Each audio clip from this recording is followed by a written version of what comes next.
Moshodi, I'm struggling to get the members to order. Am I audible? Honorable Bibi? You are audible, Chair, but your bandwidth is low. Parties would like to make declarations of vote in terms of Rule 78. Yeah, you are audible, Chairperson. Honorable Christian. Thank you, Honorable Deputy Chairperson. Close to 200 children died of malnutrition in the first few months of this year, forced to eat sand to fill their stomachs, this despite the rollout of the 350 SRD grant. Additionally, millions of beneficiaries have not seen a cent. Audible. Why is it that I don't get response? Oh, thank you.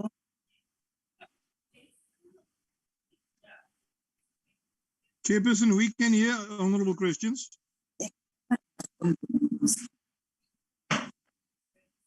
Should I continue? No, it's fine, but I think there is something wrong with the connectivity. Yes, please, my dear. All right, I'll start over. Honorable Deputy Chairperson, close to 200 children died of malnutrition in the first few months of this year, forced to eat sand to fill their stomachs, this despite the rollout of the 350 SRD grant. Additionally, millions of beneficiaries have not seen a cent of this money, as the system remains flawed and unresponsive to the needs of the poor and vulnerable. Payments were made to ineligible individuals due to the inadequate internal controls to perform validations and prevent payments being made to persons that were not entitled to the SRD 350 grant. The department is yet to finalize sanctions against its staff who unlawfully benefited from this grant. The department is not serious about curbing the scourge of gender-based violence and femicide, and this scourge continues unabated despite millions being spent on programs we have not seen. Foster care and adoption programs remain in crisis as red tape leaves many vulnerable children unattended. The HIV budget has been cut by 1 million rand, despite the fact that we are nowhere near winning this battle, and the older persons program has been reduced by 1.1 million rand, even though care for the aged is a huge problem in the country. The substance abuse program has been substantially reduced despite the war against drugs continuing to rage across the country. NPOs remain underfunded, and approximately 7,000 social workers have still not been employed, despite the plethora of social issues in the country. The food basket has increased to 4,609 rand and 89 cents, and citizens are unemployed, poverty-stricken, and starving. This, despite millions being spent yearly on grants and programs aimed at alleviating these miseries. The social assistance programs of this department remain flawed and unable to deal with the social issues facing the country. The Democratic Alliance objects to this vote. I thank you, Honorable Deputy Chairperson. Thank you, Honorable Christian. We will continue, and we will now call on Honorable Ndongeni to continue with the debate.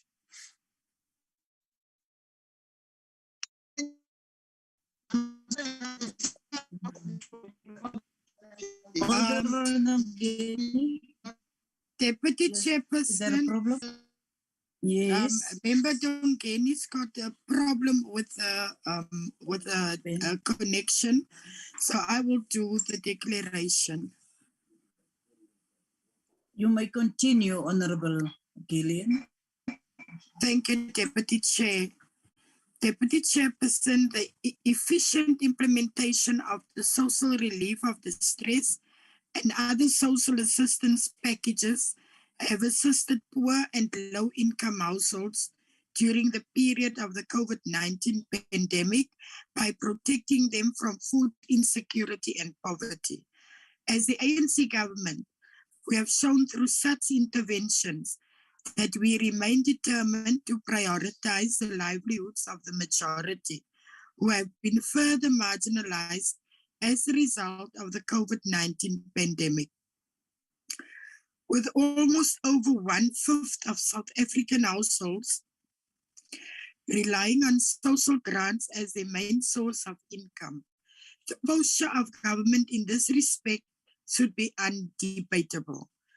As the ANC, we remain resolute on our commitment to improving people's livelihoods through poverty alleviation and building a caring and self-reliant generation. In order to achieve this, it is important to ensure that there is synergy between the different spheres of government in delivering services to the people.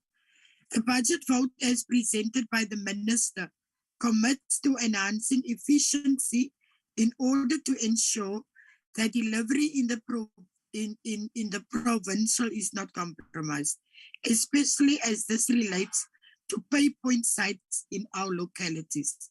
Guided by this Batupele principle, adherence to the strategic objective of the Department of Social Development and the key interventions highlighted in the budget vote, we believe that the process of accessing social grants will be improved. Provinces are instrumental in ensuring that social security services such as social work and efforts to address social ills in our community. A rejection of this budget vote as presented is, in our view, a disregard of the reality that ours is an unequal society where millions rely on social services to support their livelihoods. Indeed, Deputy Chairperson, these social services as delivered by the department are an affirmation for many that the South African government cares.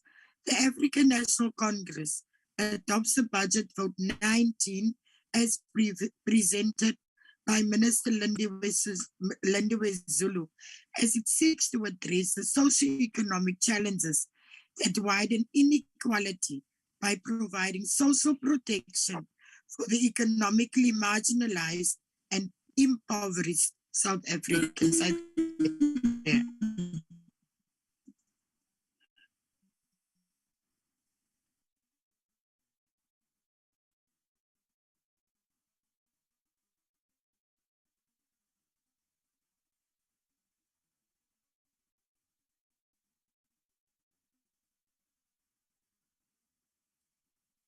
Thank you, Honorable Gillian, for Honorable Ndongeni.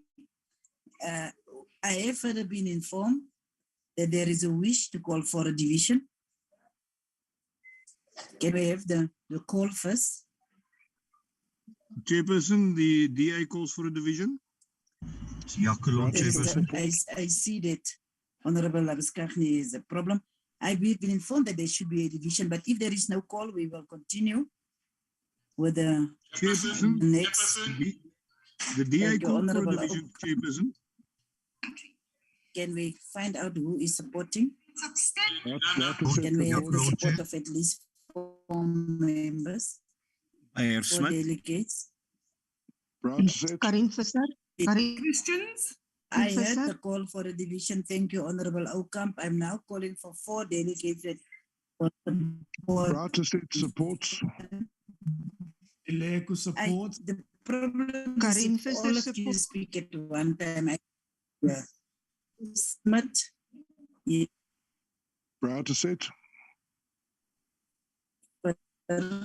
Christians as it long that I hear in the background. Karin Visser. Is it blonde? Is it Protestant? Okay, thank you. Chairperson, if I may, Chairperson. Thank you, Isaac. I have. Chairperson, if I may, I think that you have got a problem with your connectivity. Now already. Chairperson, I don't know whether you can hear me, but I think the table should help you. Yes, I think the chairperson's got a problem with the connectivity. You've called already. You confuse me if you Karina is over die derde keer wat jy sê, soos jy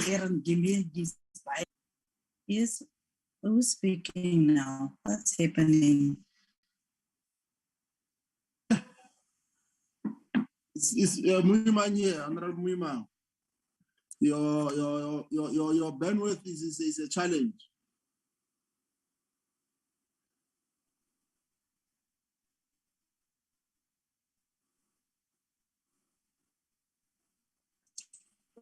Is it? Is it? Yes. Don't Yes, you hear me now? We are struggling to hear you. I hear you. I hear you clearly. I heard everyone. Possibly on your side, if I don't hear, I will indicate if I don't hear. We don't also Am I hear being you, Chair. allowed? Is it? Then it is a Northern Cape problem because I've seen other people. KZN Chair, don't hear you. I'm noting your hand, Dodovu. Honorable Nyambi, can you take over?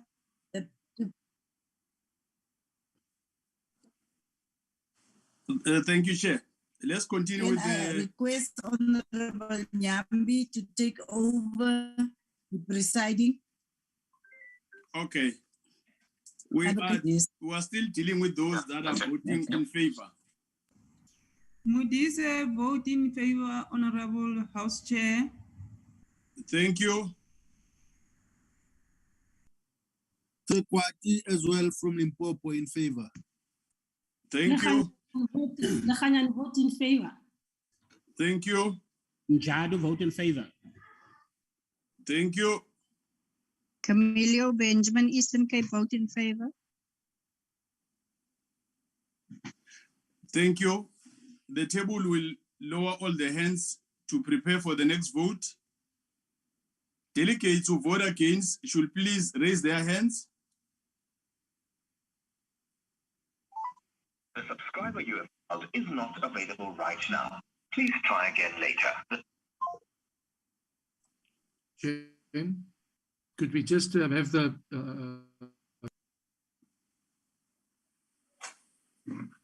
The table must lower the hands so that we can get to the next vote. Chairperson, the hands, you already gave that instruction, so please let them do what they're supposed to do. Okay.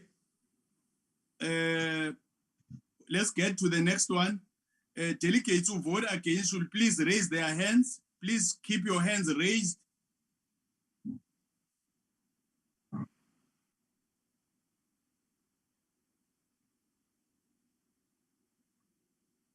Thank you. The count is completed. The table will lower the hands to prepare for the next vote. Delegates who abstain should please raise their hands.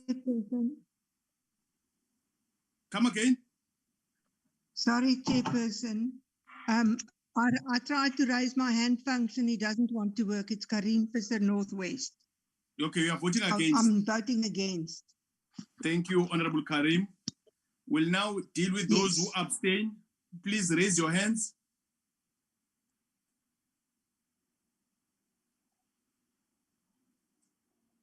The count is complete. Table will lower all hands. Voting is now closed. The table will submit the results.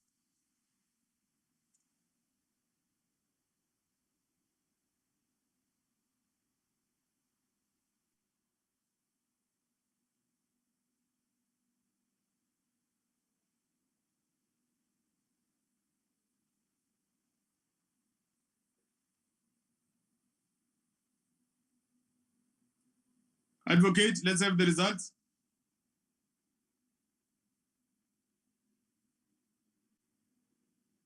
Thank you. The results are as follows. Those in favor, 35. Those against, 18. Abstention, it's 0. It's clear. The vote is agreed to. I now put vote 20.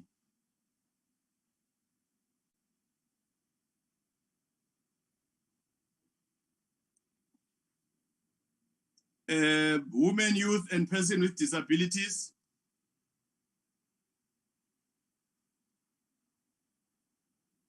I've been informed that the following parties would like to make declaration of vote in terms of section rule 78.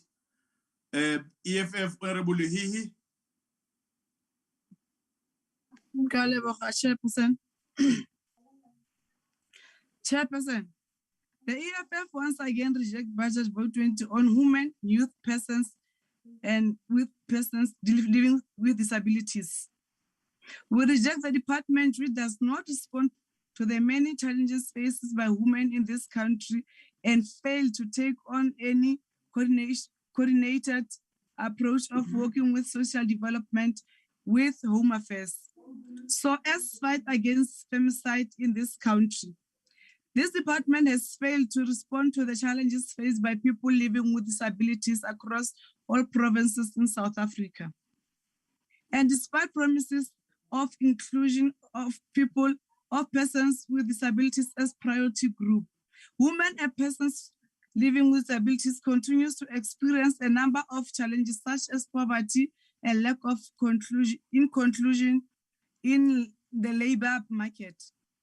The situation is worse for poor Black persons living with disabilities in rural areas of Eastern Cape and KwaZulu-Natal, as they often have to contend with issues regarding access to healthcare, as they face more barriers. The story of disability in South Africa remains one of social oppression. This department has failed to women of this country. It has failed young people and it has failed differently abled. This budget is ignorant of the great agency needed to deal with the problem of young people and young women in particular. We reject this budget, Mudula Stilo. Thank you, ANC. It's Honorable Mama Rukhane.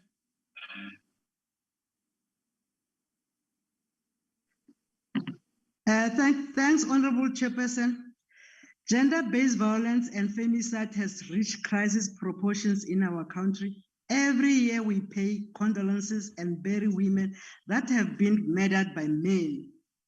We need to put an end to gender-based violence in our country and effectively implement the National Strategic Plan on gender-based violence and femicide in all spheres of government, particularly at the local sphere, as it is the sphere closest to the people. Provinces are to ensure that the NSP is incorporated into their planning and that programs address the scourge of gender-based violence and femicide. These are to be infiltrated in ongoing provincial programs and campaigns. We must continue to advocate for the rights of persons with disabilities and not be silent on issues pertaining to persons belonging to the LGBTQIA+ community.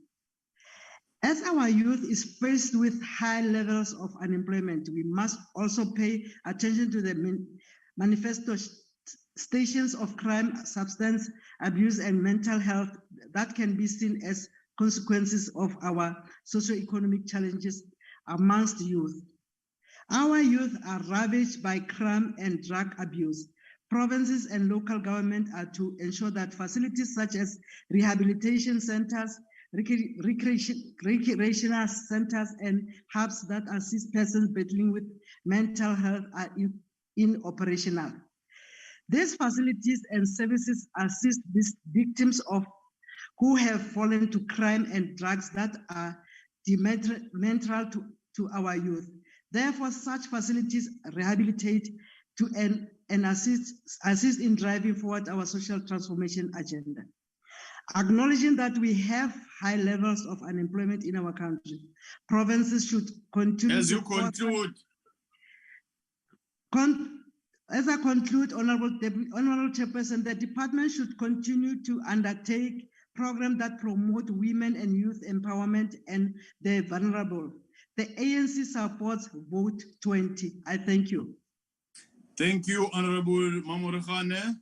The vote is agreed to. The objection of DA, EFF, and FF plus are noted. I now put vote 21, Civilian Secretariat for Police Service. I've informed that the following parties would like to make declaration of vote in terms of Rule 78. EFF, it's Honorable Mutsamai.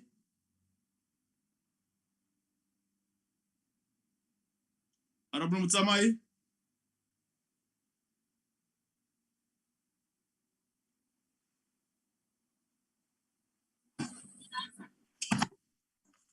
Thank you, Chairperson. The Economic Freedom Fighters reject the budget vote for Civilian Secretariat for the Police. The Civilian Secretariat for the Police Service mandated to act as an advisor to the Minister of Police in the request for service delivery and resources of the SAPs. It performs advisory functions on various matters, which include policy and strategy, policy performance, community mobilization on crime prevention. However, this department has demonstrated time and time again that it has no compliance to perform any of its core functions. As a few years ago, the minister asked for South African National Defence Force involvement in fighting crime in Cape Town. But because that investigation was not led by a proper intelligence, it failed to deal with the daily murderers in Cape Town. We reject this budget as this department has failed in providing the minister with a policy advice. It has failed in monitoring and auditing the police. It has failed to mobilize key role players to prevent crime, combat and investigating crime, maintain a public order and manage all operation functions. As such, we reject this vote. I thank you, Chair. Thank you, Honorable Mutsamai. ANC, it's Honorable Mtetwa.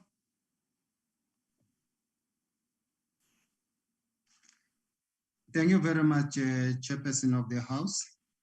The Civilian Secretariat Police Service, CSPS, drive its authority from Section 208 of the Constitution, which provide for the establishment of a civilian secretariat for the police service to function under the direction of the Minister of Police. The core function, Chair, of the CSPS are to conduct oversight of the police service and provide policy strategic support to the minister. Further, Chair, is to ensure that the South African Police Service, SAPS, are efficiently and effectively in their legal responsibility. The budget vote 21, Chair, will enhance the work of the SPS to monitor police and that it will make sure that the policy work given rise to a positive outcomes.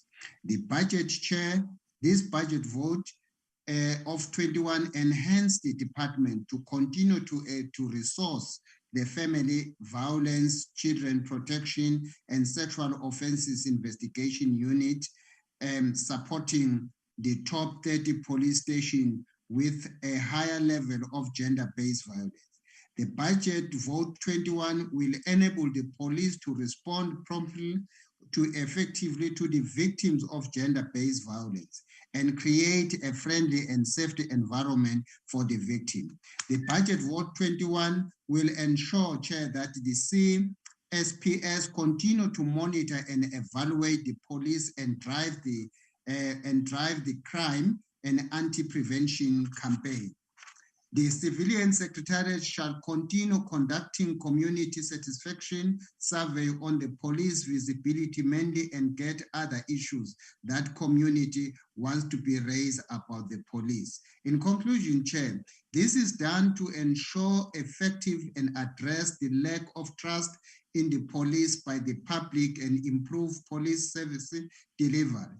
In a nutshell, Chair, this entity exists to provide support to ensure that SAPS is efficiently and effectively in its operation and that the mandate can only be fulfilled if the budget vote is welcomed. The African National Congress Chair therefore support and welcome this vote 21. I thank you, Chairperson. Thank you. The vote is agreed to. The objection of DA, EFF, and FF Plus are noted. I put vote 22, Correctional Services. I've been informed that the following party would like to make a declaration of vote in terms of Rule 78. EFF, it's Honorable Mutsamai.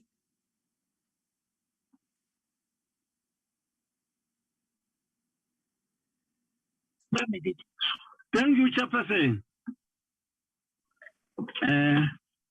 The Economic Freedom Fighters once again reject the proposed budget on a correctional service.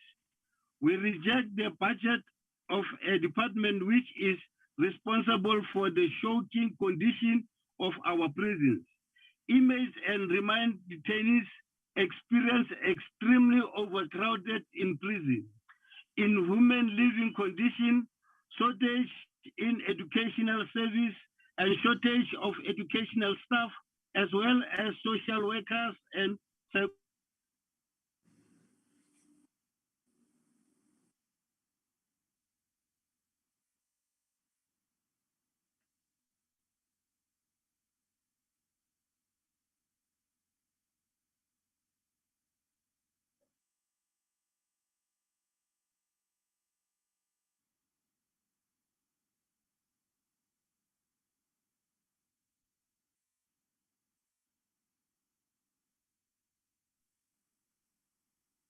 House Chair.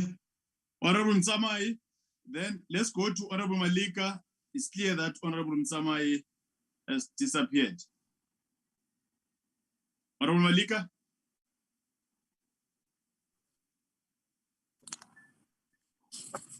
I don't know whether, thank you, Chair. Can you conclude? Thank you. Honorable Malika? Sorry. Honorable Mutsamai is back, House Chair. Honorable Mutsamai. Thank you, Chairperson. I don't know what was that just cut. Thank you, Chairperson. The Economic Freedom Fighters once again reject the proposed budget on correctional service. But you are We the reject last paragraph. the last paragraph. Yeah, let's allow you to conclude. Let's allow him to conclude. Can you be allowed to conclude, Honorable Mutsamai? Okay, thank you, Chairperson.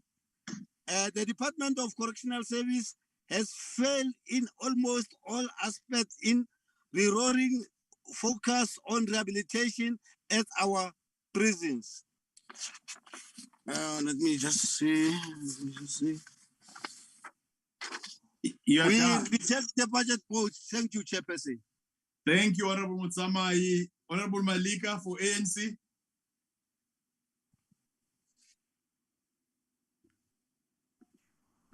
Thank you, House Chairperson.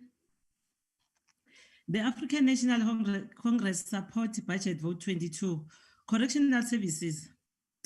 This vote contributes in the rehabilitation and social reintegration of offenders back into the community. Pronouncing the vision for the country, the ANC's ready to govern stated that a prison service for the country must play its part, not simply as restraining convicts, but in rehabilitating them. The ANC asserted that adequate resources should be made available for the human accommodation, education, training, and job placement of convicts. Chapter 3 of the white paper and corrections details that corrections is the societal responsibility and envisages that members of the public will support internal rehabilitation programs. The objectives of the rehabilitation process, as summarized in the white paper, are to focus on connecting offenders' behavior, enhancing human developing, and promoting social responsibility and positive social values amongst offenders. Through the self-sufficiency and sustainability modeling, the department has contributed towards the social relief efforts. The DCS workshop has been participated with the latest technology to enable them to produce inmate uniform, staff uniform, and shoes in large quantities. Through the model, the National Treasury has approved 100% retention of revenue regenerated by the DCS, and these funds will be reinvested towards programs contributing to self-sufficiency. The ANC has been and remains the advocate for self-sufficiency and skills development. Through skills development, meaningful contribution into the economy, if possible, is possible. Rehabilitating offenders and equipping them with the necessary skills after incarceration will contribute to a safer South Africa. Moreover, effectively rehabilitation will contribute to reduce incarceration must be safe. As you conclude, both the inmates and officials must be enabled to feel safe offenders. The ANC support this vote. Thank you, Honorable Malika. The vote is agreed to. The objection of DA, EFF, and FF Plus are noted. I now put vote 23, defense. The vote is agreed to. The objection of the DA, EFF, and FF Plus are noted. I now put vote 24, Independent Police Investigative Directorate. I've been informed that the following parties would like to make declaration of vote in terms of Rule 78. Don't forget, honorable members, the maximum is strictly 3 minutes per declaration of vote. The first one is EFF, Honorable Mutsamai. Thank you, Chairperson. The Economic Freedom Fighters reject the budget vote for IPID. IPID continues to face one of their biggest challenges, which is the lack of implementation of their recommendation by the police. This department has failed to repair their rock of relationship with the South African Police Service. South Africa experienced a number of report cases of police violence, even though there exists an IPID oversight. Body that is responsible for making sure that the police are accountable for their acts of violence. 5, suspects are brutally beaten, punched, and kicked even when they were not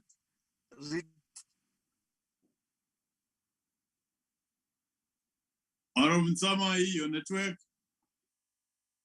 Pressure to meet police targets.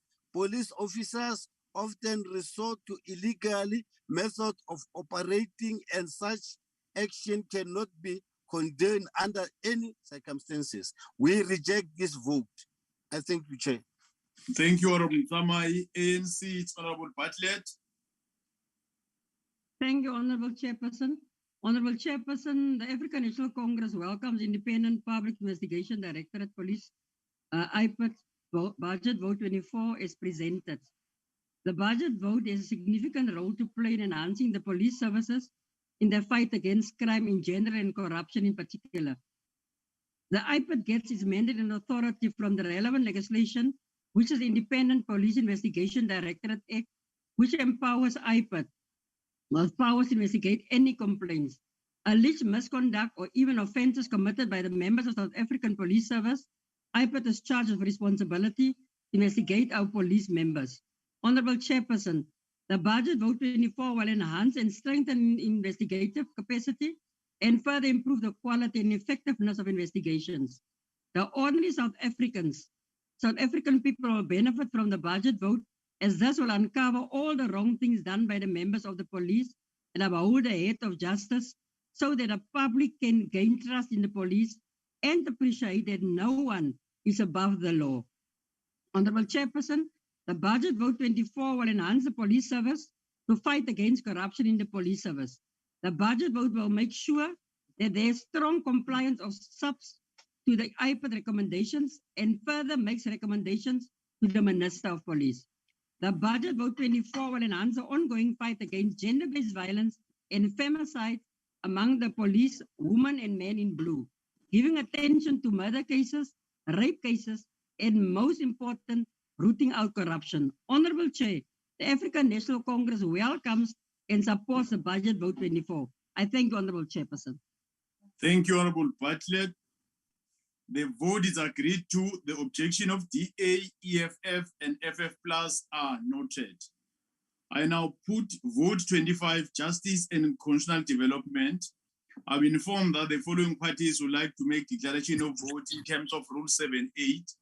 EFF, Honorable Mutsamai.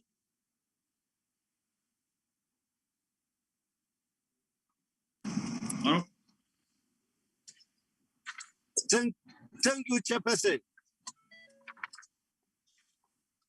Chairperson, the Economic Freedom Fighters reject the proposed budget on justice and correctional service. Thank you, Chairperson. I'm audible. Yes, we are audible.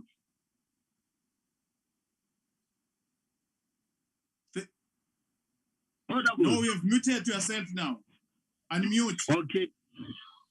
Okay. I think I'm all right now. Yeah, we can hear you now.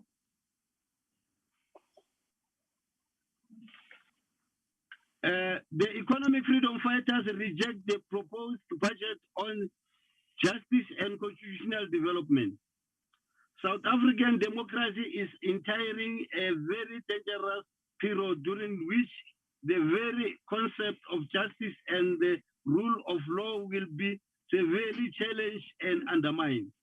We are already seeing a tempest of justice system that is employed by the rich and the poor, powerful to advance their interests while silencing the poor and the poor, and we need to re-accept community policing forum and encourage formation of crime, which in the street and community hotspots. We reject this budget vote. Thank you, ANC. It's Honorable Shaik. Thank you very much, Chairperson. The Department of Justice and Constitutional Development and other entities and institutions received their budget allocations under the Justice and Constitutional Development Budget Vote. Our courts remain critical for enforcing and defending of rights of people and dispensing justice.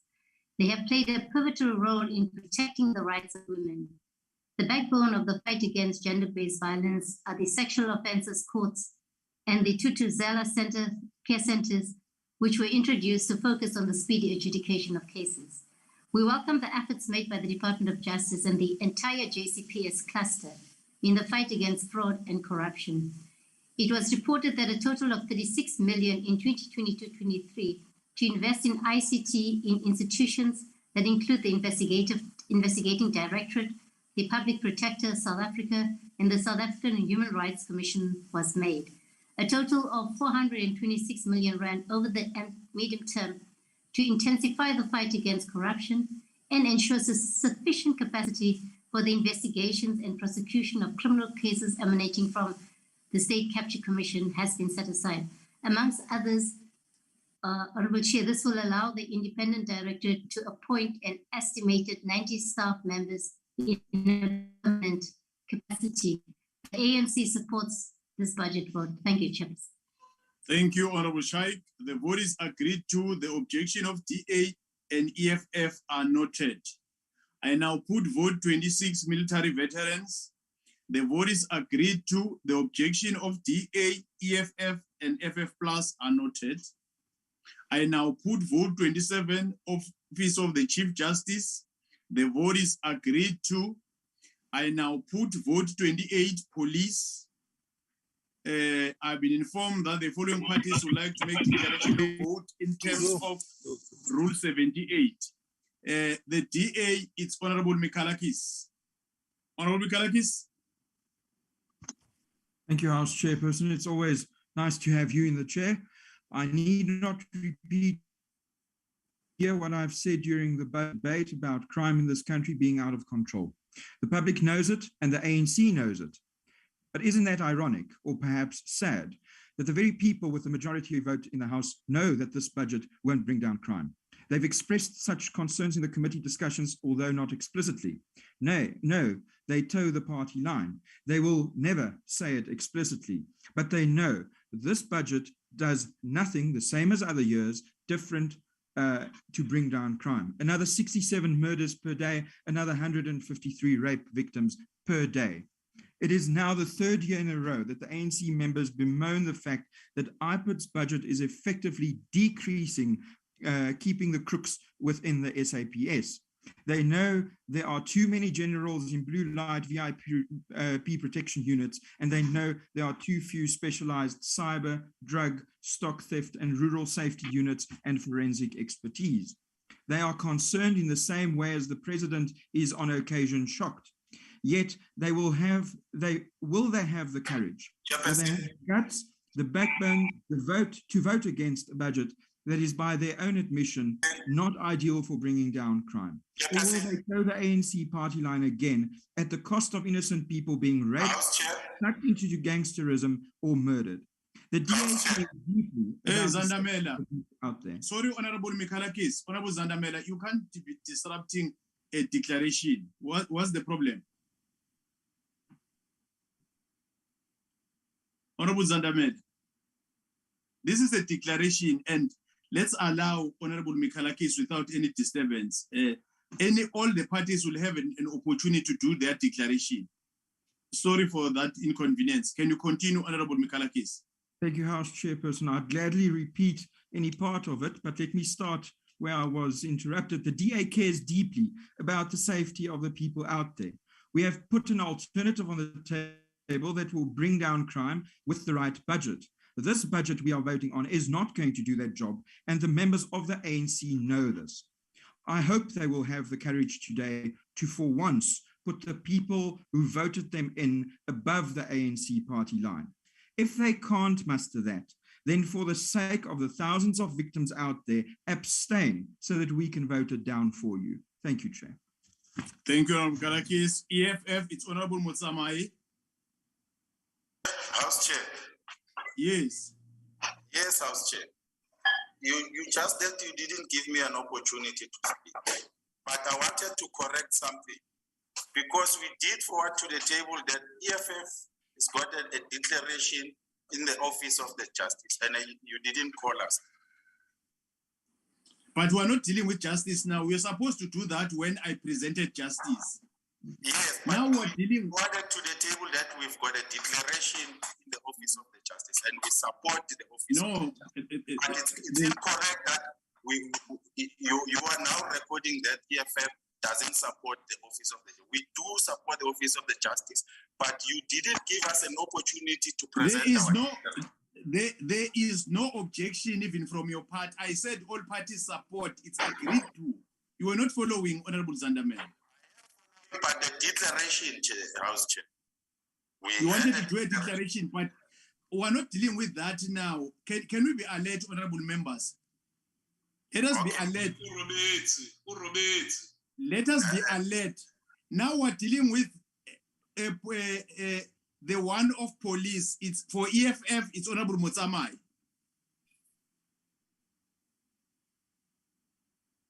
Honorable Motsamai? Agreed. Thank you, Chairperson. The economic freedom fighters reject the budget for police.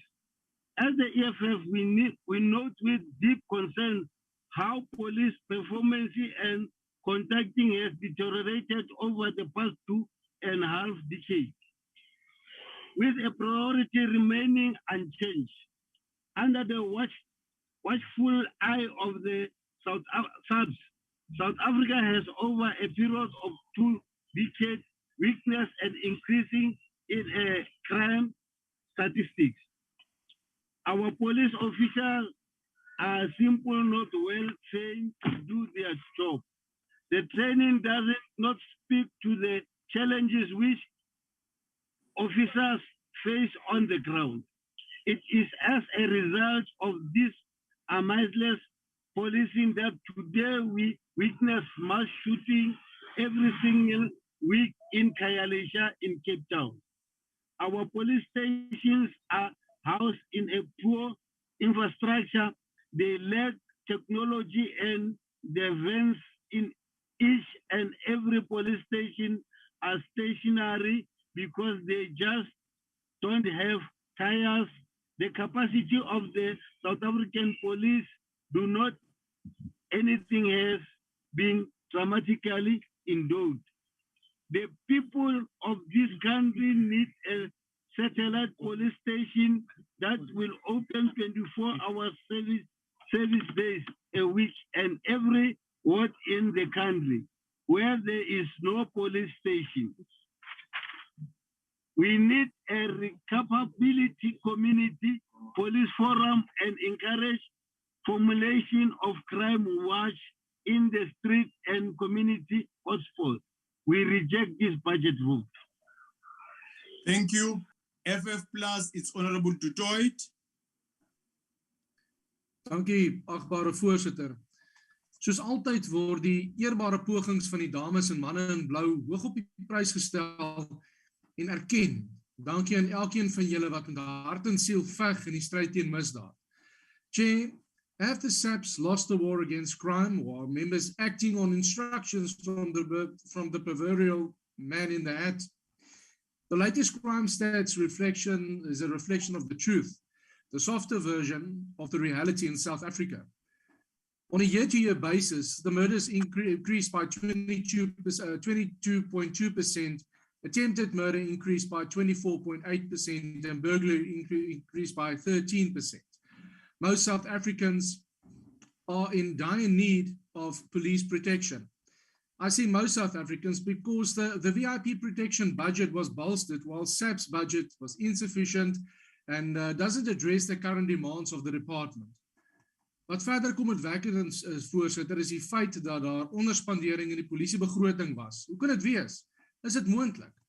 Ons ondervind op 'n daaglikse basis dat daar onvoldoende hulpbronne by die meeste polisiestasies is, 'n tekort aan personeel en uitdagings met oorlaaide speurdienste. Hoe is dit moontlik dat die minister wat weet dat hy een van die bekendste figure in die land is, maar ook een van die mees berugte figure in die land is, hoe hy kan toelaat dat daar onderspandeer word? Hoe is dit moontlik dat hierdie minister kan toelaat dat nasionale roetes deur protesgangers versper word, soms vir dae? Voorsitter, dit maak nie saak of hierdie paaie deur individue of vragmotorsbestuurders versper word nie. Gewone burgers se regte word deur sulke aksies geskend.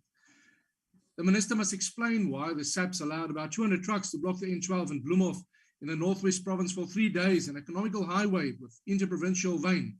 Millions of rands were lost as a result thereof. How is it possible that selective law enforcement is taking place in the country?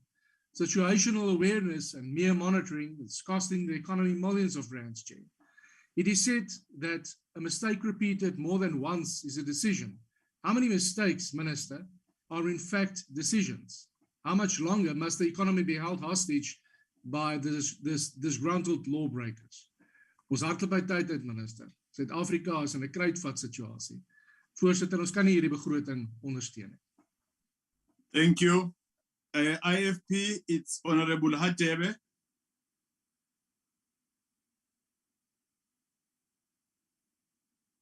Honorable Hatebe seem not to be connected. We move to ANC, it's Honorable Shaik. Honorable Chair. Thank you very much. Okay, sorry, Honorable Hatebe. Sorry, Honorable Shaik. Let's have Honorable Hatebe. Honorable Hatebe.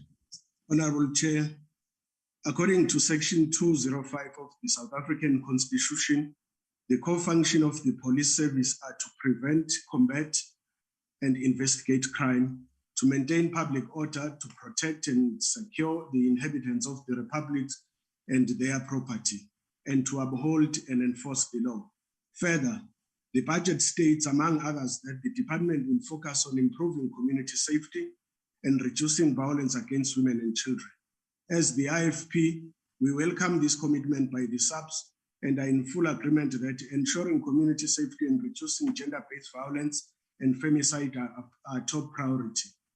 We have been and will continue to be vocal advocates for our communities, and we remain committed to building a South Africa where people feel safe at home, at school, and in the workplace.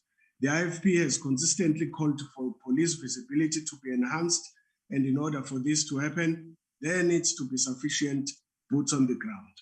We therefore must again raise our concerns about lack of policing capacity. President Ramaphosa in his 2022 SONA promised more police officers. The budget then confirmed that the department's intention to rejuvenate and improve policing capacity through the appointment of 12,000 entry-level constables. However, less widely publicized is the fact that 10,000 constables will replace personnel who have left the service. Provisions over the medium term has therefore only been made for an additional 2,000 police officers. It is important to note that South Africa currently has 1,154 police stations. Simple mathematics will reveal that this equates to the majority of police stations only receiving one additional officer. How much of an impact can this make? According to the Portfolio Committee on Police, the Directorate for Priority Crime Investigations, also known as the Hawks, is severely undercapacitated, and the DPCI functions with a 48% workforce.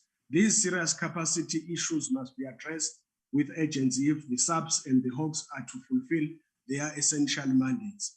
Also, if the subs gender-based violence and sexual offences action plan is a key priority for 2022-2023, it is concerning to note that POP Crew recommended that police stations must be resourced with the rape testing kits and police officers trained on how to use them.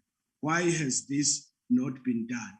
The budget must be properly utilized to ensure commitments such as the one to end GBV become the lived reality of citizens and not just empty promises. I thank you, Honorable Chair.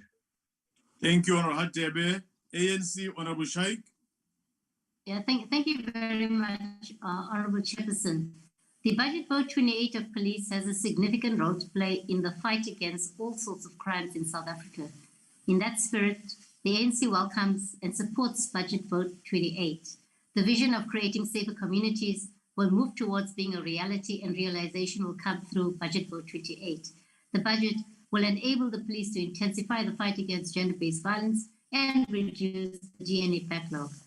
Gender-based violence and femicide continues to haunt South Africa, and Budget Vote 28 will further enhance the Department of Police in the fight against gender-based violence and femicide through various campaigns and programs. The fight against crime in our society will never be won only through the police, but there is a need to mobilize different sectors of society to play an active role, from business to civil organizations and faith-based movements. All these different groupings will require resources to mobilize, train, and equip them, and the budget will enable this to happen, and the ordinary South African stands to benefit the most from the budget vote. The funds allocated will play a critical role in crime preventative measures and proactive policing. The budget will increase the resources for the police to improve policing through more recruitments and the use of technology as a strategy for policing. The use of technology requires resources to acquire the necessary tools, and a budget is imperative in this regard. The primary objective of the South African Police Service is to create a safe and secure community for all South Africans, and that can be a reality if we welcome the budget vote. Thus, the ANC welcomes and supports Budget Vote 28, which will benefit all South Africans as crime affects everyone. I thank you, Chair. Thank you. I have further been informed that the DA wishes to call for a division. Is the division supported by 4 delegates? Honorable Abaskagni. Ja, Kulon, Honorable Nyambi. 3. Met. No, it's more than the threshold. Division have been called. I will now allow a 15-second window to delegates who are outside the virtual platform to join the House. We can give you 13 if you want, House Chair. No. I'm fine with the 4.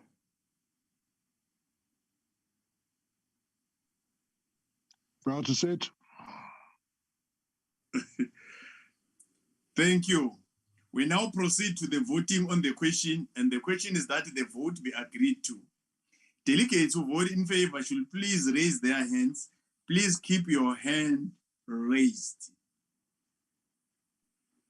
Chairperson Lindwe PP, vote in favor. Thank you. Chairperson Lachanyane from Limpopo, vote in favor. Thank you. Tabete from Pumalanga, voting in favor. Thank you. Jadu, vote in favor. House Chair. Thank you.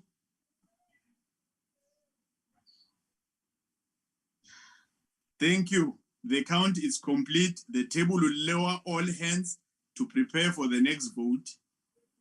Delegates who vote against should please raise their hands.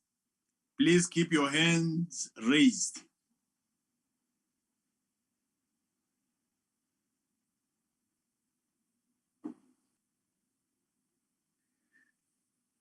The count is completed.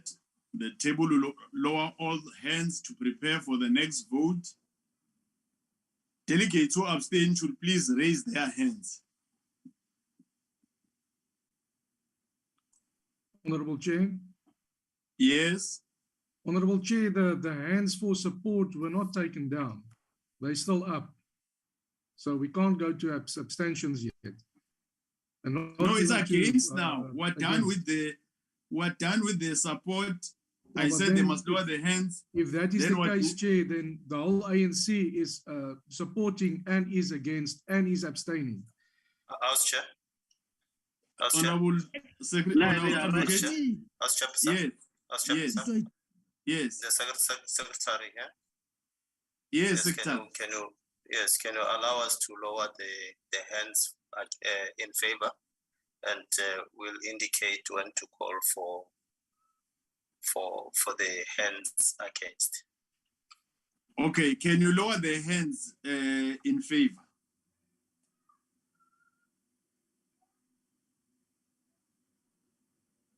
It looks as if they're asleep, Honorable House Chair. Let me tell you that.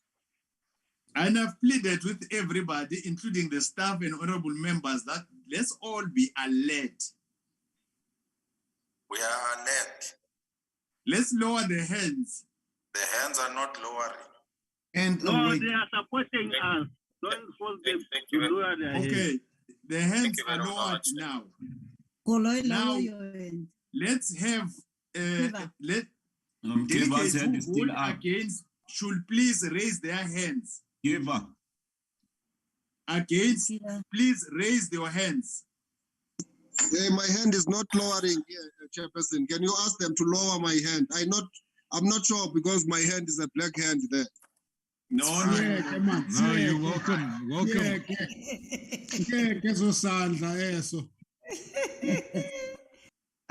I'm getting a blue t-shirt in your size. The count is completed. The table will lower all the hands to prepare for the next vote. Delegates who abstain should please raise their hands. The count is completed. The table will lower all hands. Voting is now closed. The table will submit the results.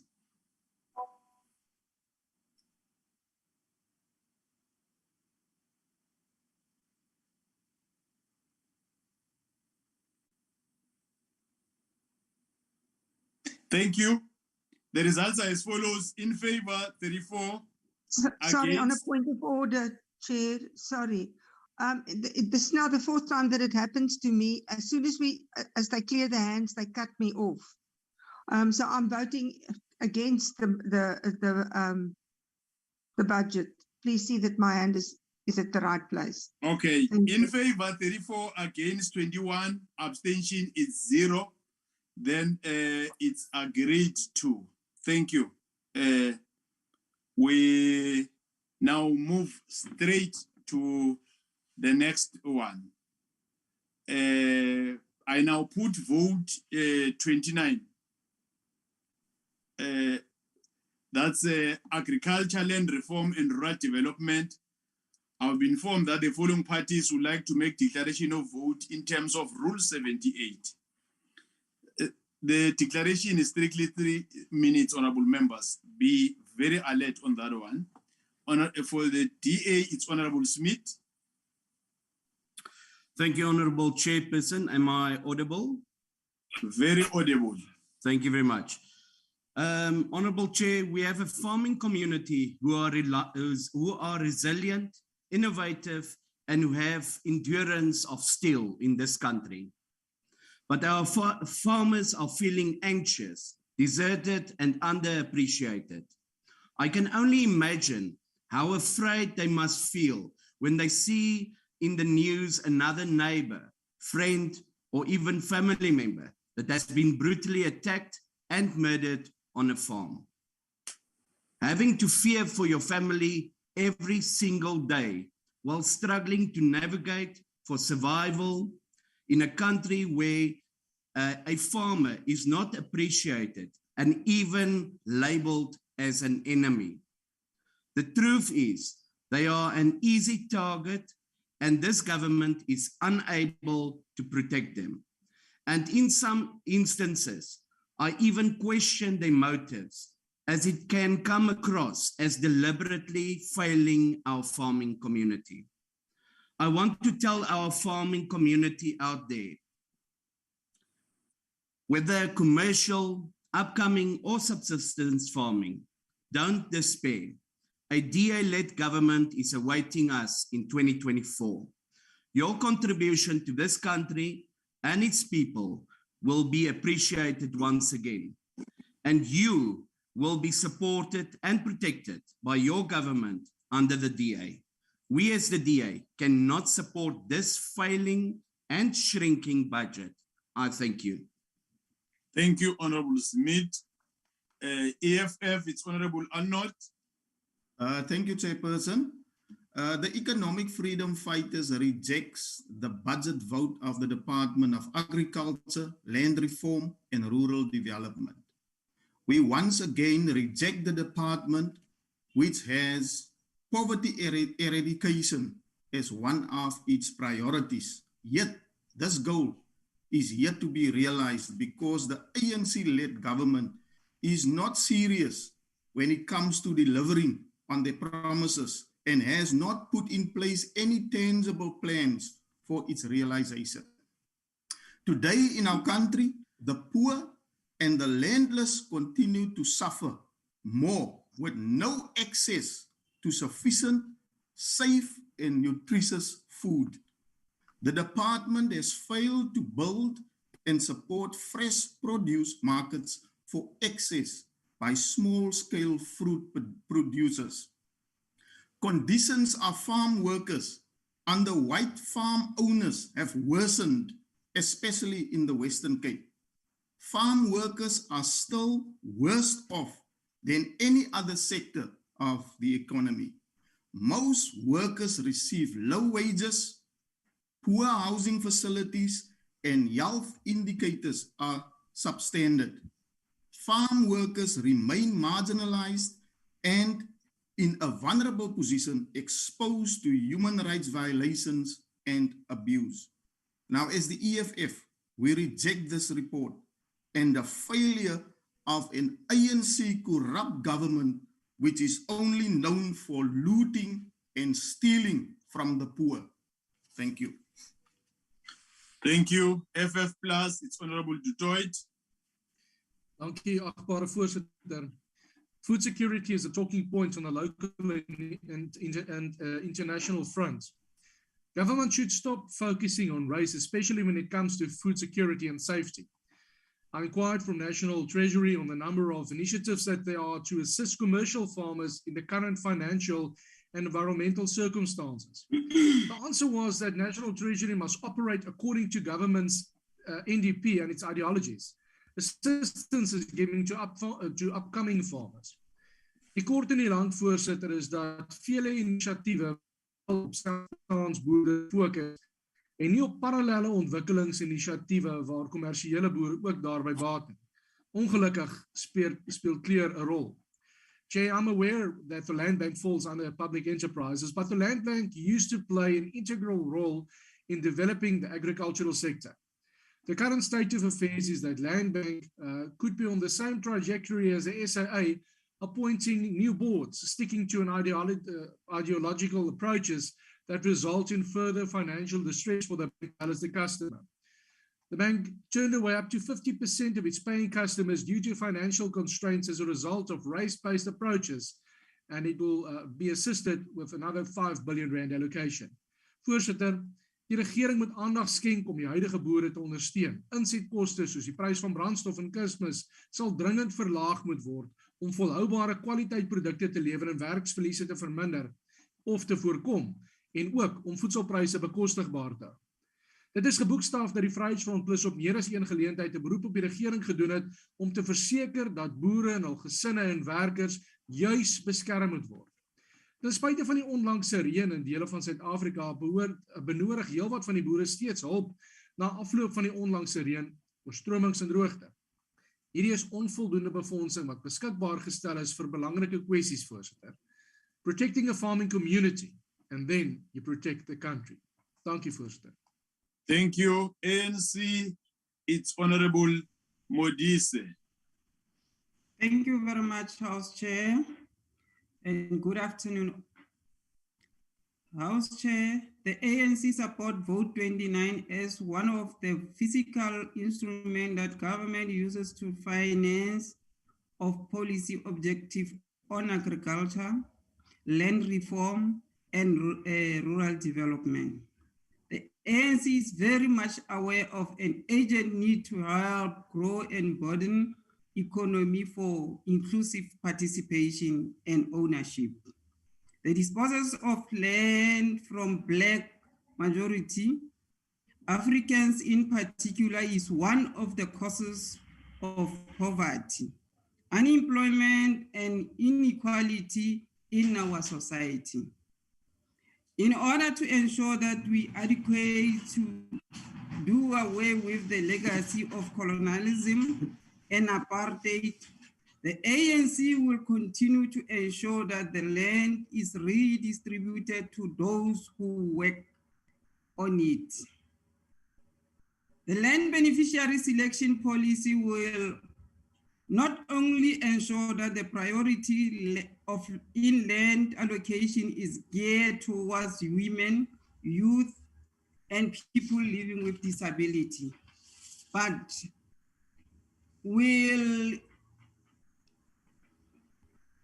equally ensure that allocation land is put to produce, use as thus contribute to our national food security.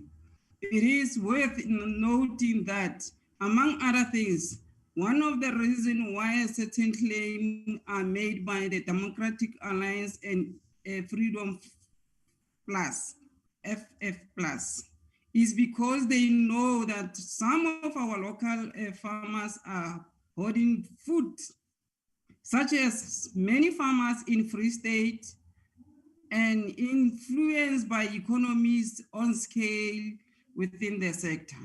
In order to dismantle agriculture monopolies, this vote will provide support to emerging commercial farmers by ensuring that land is made available to them. We know that most of our emerging farmers do not have access to land, and many cannot be accommodated at the municipality communities. Honorable Chairperson, This vote will see the finalization of the Agriculture and Agro-Process Master Plan, as well as the hemp of the Cannabis Master Plan, and see the policy initiative meant to unlock, grow, and unleash our agricultural productive potential to create the much needed job opportunity as the sector in the labor intensive. In conclusion, Honorable House Chair, there are no valid reason, therefore no reason permits for members of the House to object this progressive vote 29 for the land reform, agriculture, and rural development. We have an electoral mandate and responsibility as the Thank you. to ensure the development needs of all South Africans and are meant to the interest of and advance. The ANC support the vote, Honorable House Chair. Thank you, Honorable Modise. I've further been informed that the DA wishes to call for a division. Is the division supported by 4 delegates? Proud to say it. Karim Prasad. Smart. Honorable Prasad. Thank you. The division has been called. I will allow the 15-second window to delegates who are outside the virtual platform to join the House. Okay.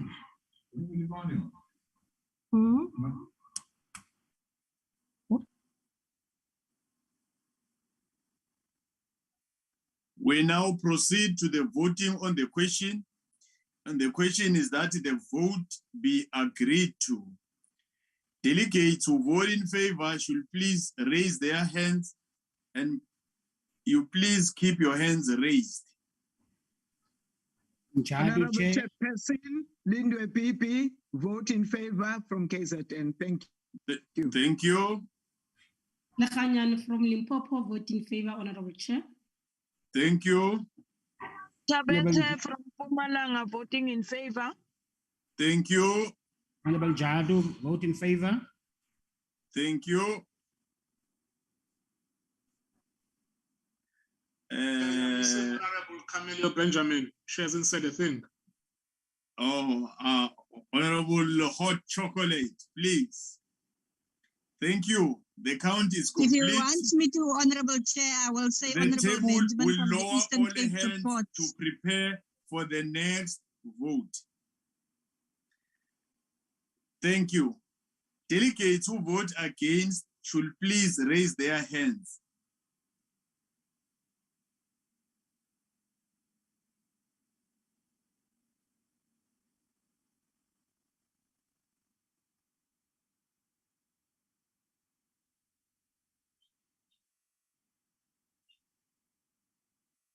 Thank you. The count is completed. The table will lower all hands to prepare for the next vote. Delegates who abstain should please raise their hands.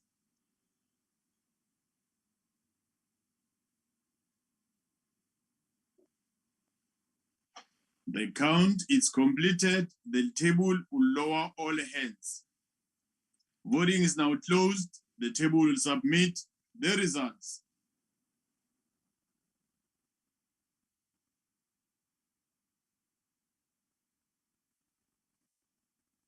The results are as follows: in favor, 36, against, 21, abstention, 0.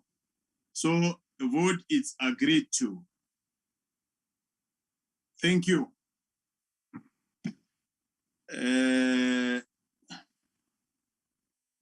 I now put vote 30, communication and digital technologies. The vote is agreed to.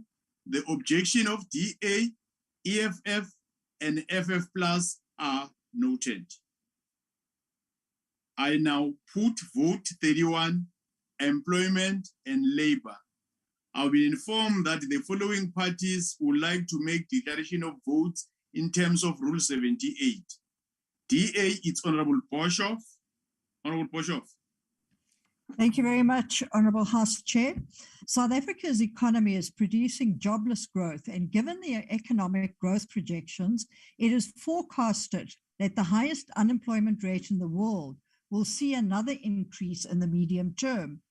Moreover, with inflation set to increase over the coming months, higher living costs, together with limited job opportunities, will be detrimental to South Africans in general, and low-income households in particular.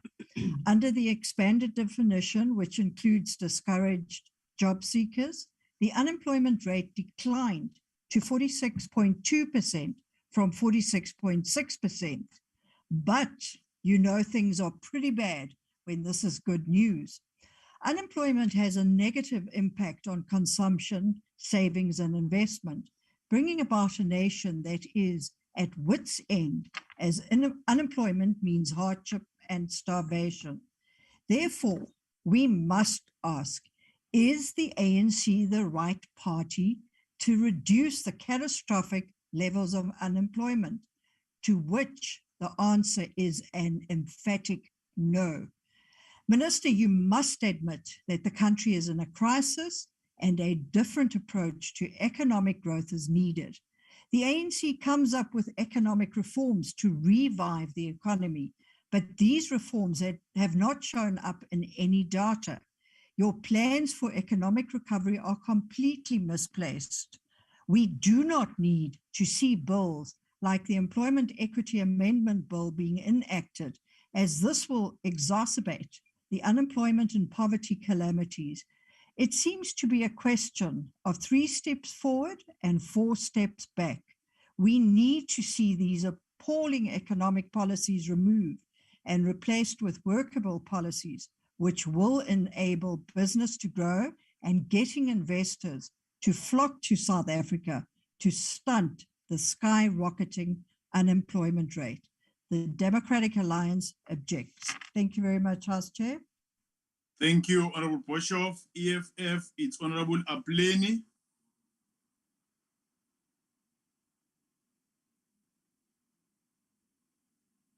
Honorable Apleni. No, we don't have declaration for this one, House Chair. Thank you, Honorable Zandamela. FF Plus, it's Honorable Dutoit. Dankie. Agbare Voorsitter.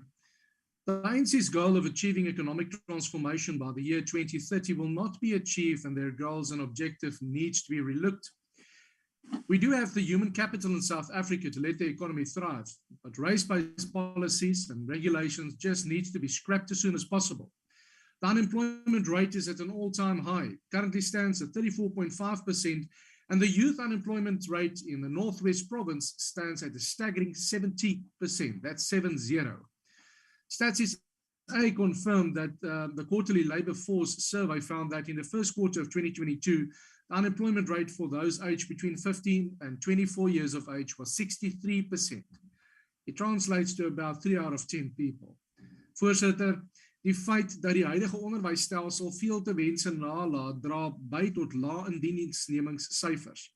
Die oorsaak van werkloosheid strek veel verder as slegs die uitdagende ekonomiese omgewing waarin ons onsself bevind. En die kwaliteit en kundigheid van leerders en studente speel ook 'n rol. Ons moet nie na begrotings en silo's kyk nie, want dit vat hande met mekaar. Werkgewers kan weens die hoë insetkoste nie noodwendig bekostig om enige verliese te hê weens onbekwame persone sonder enige werksondervinding nie. Die uitdagings is dat die werkgewers hierdie kandidaate geleentheid moet gee om hul vaardighede te ontwikkel, ondervinding op te doen en terug te ploeg in die besigheid. Ek benadruk dit weer eens dat geen aanstelling op 'n ander evaluasie as meriete mag plaasvind nie. Die regering se huidige werkskepingsprojekte help nie noodwendig om vaardighede te ontwikkel nie, maar is eerder tydelike werkers in diens te neem met die troos van vergoeding sonder dat hul kundigheid bevorder word. Race-based policies must be scrapped to enable the economy to grow, Chair. The Freedom Front Plus cannot support this vote. Thank you. Thank you. ANC, it's Honorable Modise. It's Honorable Khai, sorry. Honorable Khai. Thank you very much, Honorable Chairperson. The budget of the Department of Employment and Labor has increased from 3.81 billion in 2021-2022 to 3.95 billion in 2022-2023 financial year. One of the most important entities of the department, the CCMA, recorded its highest number in large-scale retrenchments in the 2020-2021 financial year, which represent an increase of 54% from 729 to 1,124. Indeed, we accept that there were tremendous difficulties faced by many companies during the various stages of national lockdown. However, there is evidence that some reckless employers tend to see retrenchment of workers as an option of first resort rather than last. These are people who find a home in the DA and the Freedom Front Plus. The CCMA has been weakened by budget cuts. In spite of this, the CCMA remains an instrument available to social partners that is capable of working beyond its mandate in resolving labor disputes. For this reason, it must be allocated sufficient resources. Some employers in South Africa are exploiting the lack of clearly articulated policy framework in the management of labor migration.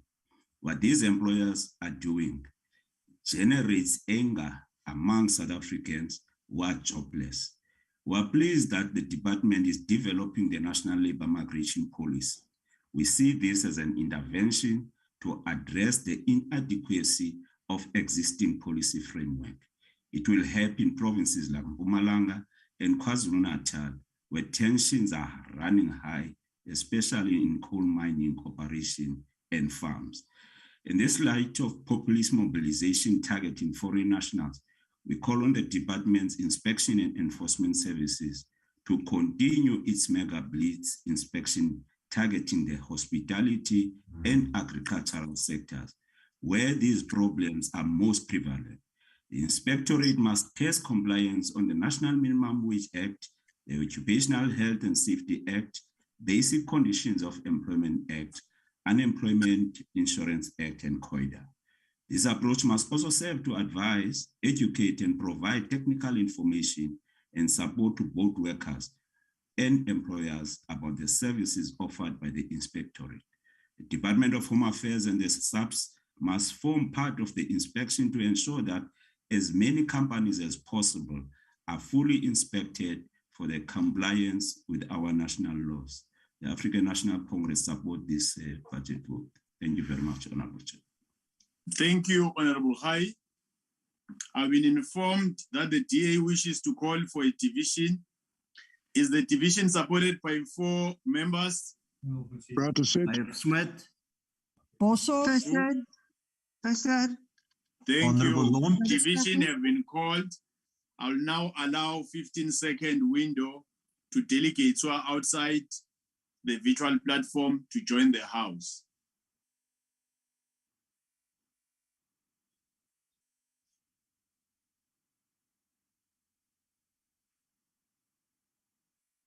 We now proceed to the voting on the question, and the question is that the vote be agreed to. Delegates who vote in favor should please raise their hands. Please keep your hands raised. Chairperson Lindwe BB from KZN in favor. Chairperson Jinjado, vote in favor. Thank you. Chairperson Lekanyane from Limpopo, vote in favor. Thank you. Thank you. The count is complete. The table will lower all hands. Mpumalanga, vote in favor. Thank you, Honorable Tabete. The count is complete. The table will lower all hands to prepare for the next vote. Delegates who vote against should please raise their hands.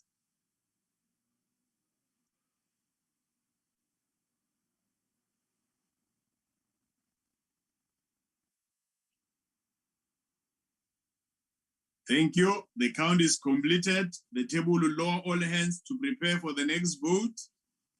Delegates who abstain should please raise their hands. The count is complete. The table will lower all hands. Voting is now closed. The table will submit the results.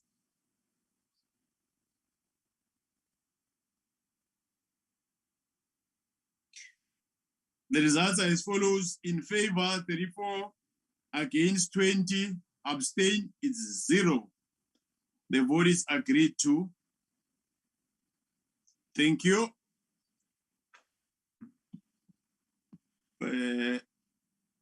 We now move to vote 32. I put vote 32, forestry, fisheries, and environment. I've been informed that the following parties would like to make declaration of vote in terms of Rule 78. EFF, it's Honorable Arnott.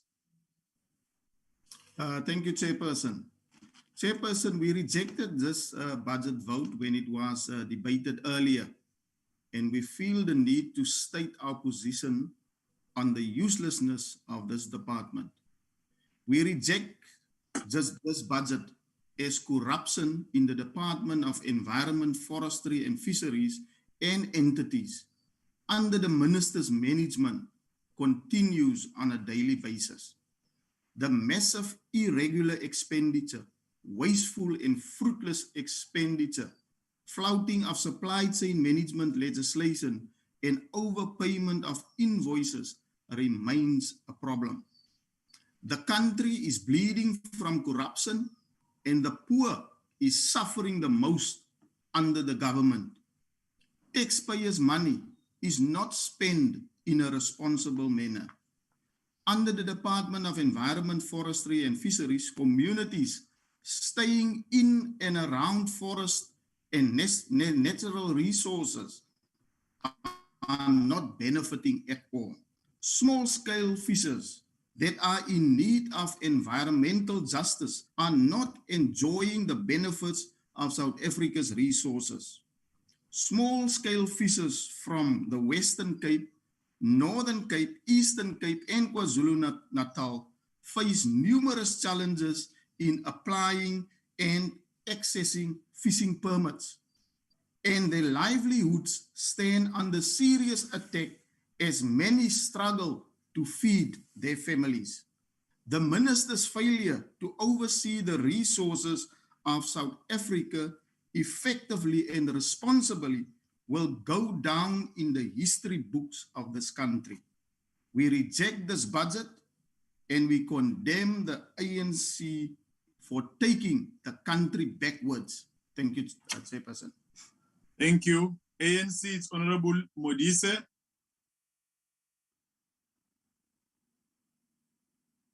Thank you very much, Honorable House Chairperson. The ANC rightly support vote 32 for the Department of Forestry, Fishery and Environment. This vote will see the tabling of climate change bill and pieces of legislation will ensure the implementation of a comprehensive legislation framework around climate change with mitigation, adaptation measure to be adhered by the provincial and local government through the implementation of climate change response by provincial and local municipality within a national adaptation strategy and plan. And these will include assessment of country vulnerability to climate change and related sector as cross-sectoral and geographic level. We are content with the allocation of the resources to SANPark, and we are hereby put the emphasis on the importance contribution in our national parks to make towards the growth of the economy. It is contribution to tourism and conservation and protection of our environment. We are concerned about the number of domestic Black visits to our national parks and This is important to ensure that all South Africans alike have equal access to our natural habits and environment. The vote understands the concept of a sustainable and use and exploitation of our natural resource such as marine living resource, and will allocate of fishing rights to a small scale fisheries. And we take note that fishing rights allocation process is transformative policy within the fishery sector. We acknowledge that a lot of progress has been made in terms of a forestry branch, and we have called upon the department to ensure the speed transfer of forestry land to rural community in order to better their livelihoods. In conclusion, Honorable House Chairperson, as the ANC will call upon the City of Cape Town to reasonably adhere to the heads of agreement with SANParks and ensure the transfer of all land under agreement for the inclusive benefit all of South Africans, as South Africans belong to all who live in it, and including the Table Mountain. Thank you very much, House Chair. Thank you. The vote is agreed to. The objections of DA, EFF, and FF Plus are noted. I put vote 33, human settlements. I will inform that the following parties would like to make declaration of vote in terms of Rule 78. EFF, it's Honorable Zandamela. Honorable Zandamela.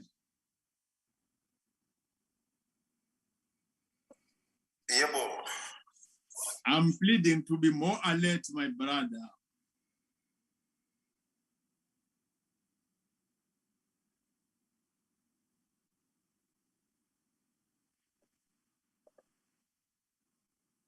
Please catch it. I am alert, House Chair. Yeah, do your declaration. Oh, no, Human thanks, settlement. No, thanks, House Chair. The EFF rejects the budget vote for human settlement. House Chair, we reject the budget of a department which gives poor quality housing to our people. This department is known for nothing but poor workmanship, incompetence, and lack of ethics, which contributes towards providing the poor with substandard houses. Underlying this is the fact that the victims of this injustice are mostly the invisible, whose voices hardly find expression in mainstream media and other news avenues. Year after year, houses in the Western Cape get flooded during periods of heavy rainfall. These are places where children and people with disability live, places where no human being should live. In KwaZulu-Natal and elsewhere in the country, our people are struggling to deal with natural disasters because the government has not provided secured homes for them. Till today, House Chair, the department has failed to tell us what exactly is their intervention in KwaZulu-Natal following the devastating floods in that area.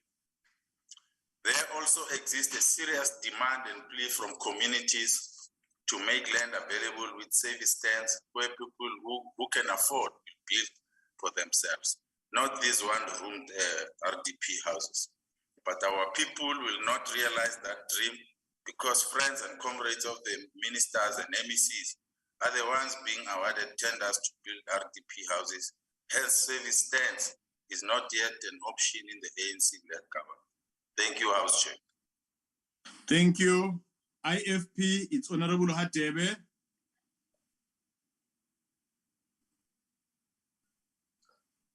Honorable Chairperson, this government continues to fail dismally in the provision of access to adequate houses for those in need. The right to housing additionally enshrines the right to dignity and to basic services such as water, electricity, and sanitation. The application process has been plagued by corruption and fraud, and it's again the most vulnerable in our society, the elderly, children, and people with disabilities who suffer the most. According to the Development Action Group, the national housing backlog currently sits at an estimated 2.6 million, and close to 12 million people are awaiting decent accommodation. In the Western Cape alone, more than 600,000 people are currently on the waiting list for housing. This shocking reality cannot be ignored. I must reiterate the IFP's most serious concern surrounding the issue of blocked projects. It is furthermore illogical that no indicators, budget, or timeframes are linked to the department's 3-year plan to unblock these projects. This critical failure reflects poorly on the department's attention to urgently attend to these projects. Digitization of housing beneficiary list and the issue of title deeds remain another serious concern. Chairperson, our most vulnerable, the elderly and child-headed households, must be prioritized as beneficiaries in housing allocation. The department has most sacred duty in this regard. With these concerns, the IFP supports the vote. I thank you, Honorable Chairperson. Thank you, Honorable Hatebe. ANC, it's Honorable Totovu. Thank you very much, Honorable Chairperson. Honorable Chairperson, I rise to support the budget and the vote itself, because as the ANC, we understand that housing remains a biggest challenge that is facing our country, that our country remains living in poor and squalor conditions, that after 28 years, there's still a long way to go to ameliorate the situation that our people find themselves in. And it is for that reason, Honorable Chairperson, that we must support the endeavors and the efforts of the department to ameliorate this situation, to ensure that our people have got access to affordable houses, that our people have got access to subsidies that must enable them to have roof over their heads, that our people have title deeds, but in addition to that, that they have a land tenure system that will ensure that they promote investment where they live. As the ANC, we understand that this can be only achieved when there is coordination between all sectors of our society, both private and public sector, but at the same time, all spheres of government at local government level, at provincial government level, and national government level, working together in unison to ensure that we achieve these particular objectives. As the ANC, we know that this road is very, very long. It needs us to be patient. It needs us to collaborate with our people and continue to build houses, because over the 28 years, despite what other parties are saying, the ANC has made an indelible contribution in terms of making sure that it houses the people, in terms of making sure that people have got access to water where they live. And we salute this particular endeavor of the ANC. And we are saying our government must continue along these particular lines. It must accelerate the process of ensuring that at the end of the day, people have got houses. And these other ones will continue to complain. They will continue to close their eyes and plug their ears and not understand and not see that the ANC is doing its level best to house our people. And on that score, Honorable Chairperson, as I indicated, we salute this budget, we support it, and we say to the Minister, work very hard, coordinate with all the sectors so that all of us must succeed. Thank you very much, Honorable Chairperson. Thank you, Honorable Totovu. The vote is agreed to. The objections of DA and EFF are noted. I now put vote 34, Mineral Resources and Energy. I've been informed that the following parties would like to make declaration of vote in terms of Rule 78. For DA, it's Honorable Smith. There's no H. Thank you, Chair. You got it right now after the second term.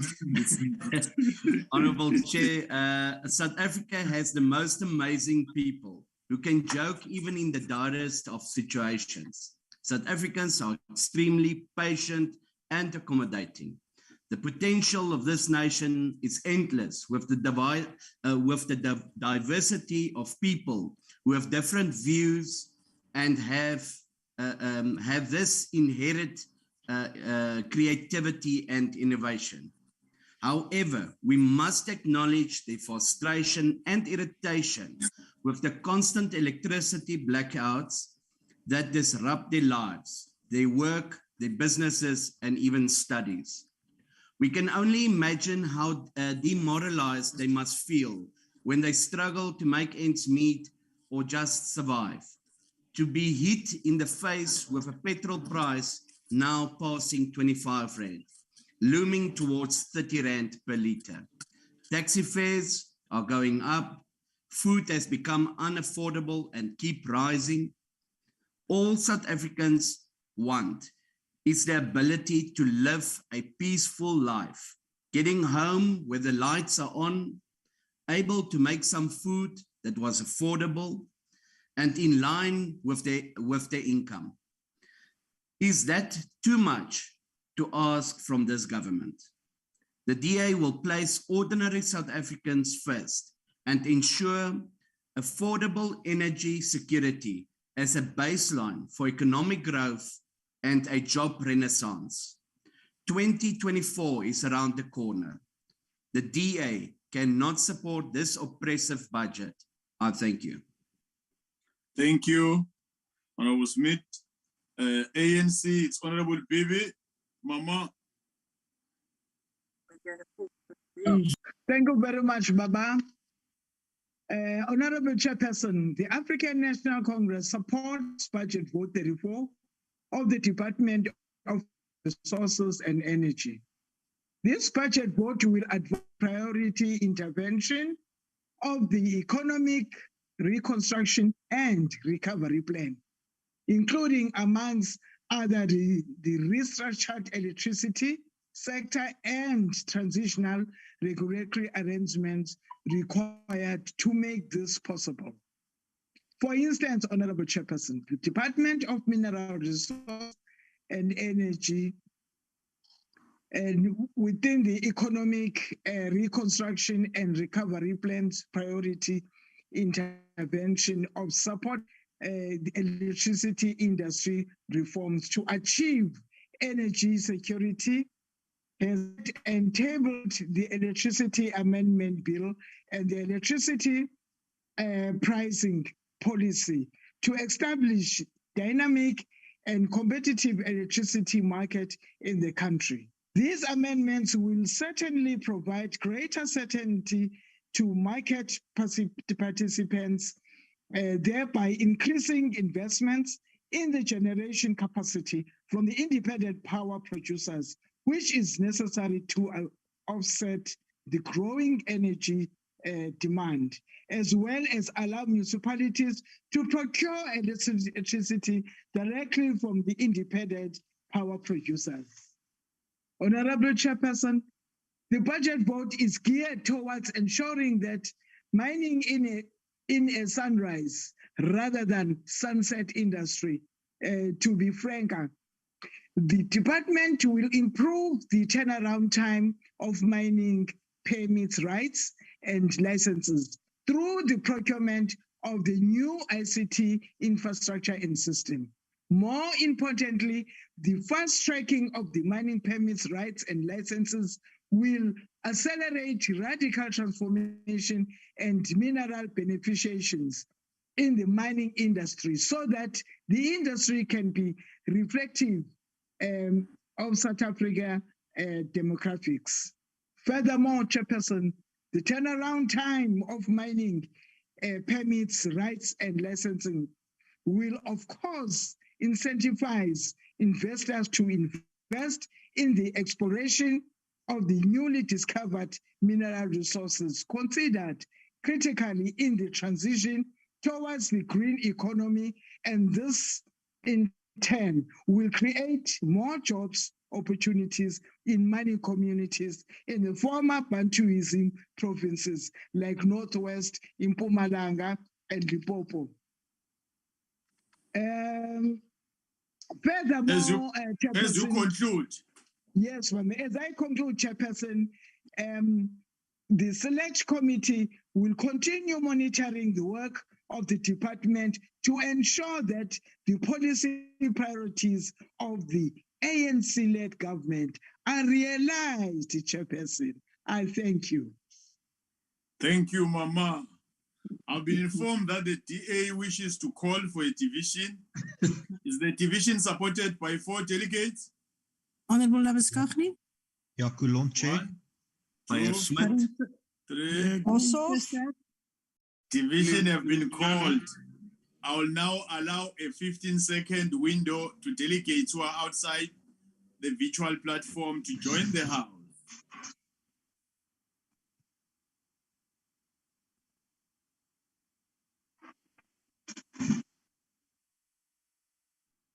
We now proceed to the voting on the question. And the question is that the vote be agreed to. Delegates who vote in favor should please raise their hands. Please keep your hands raised. Thank you, Chairperson. Lindwe PP from KZN, vote in favor. Thank you. Thank you. Thank you, Chair. Lekhanyan from Limpopo, vote in favor. Thank you. Thank you, Chair. Honorable Jadu, vote in favor. Thank you. Thank you. The count is complete. The table will lower all hands to prepare for the next vote. Delegates who vote against should please raise their hands. Please keep your hands raised.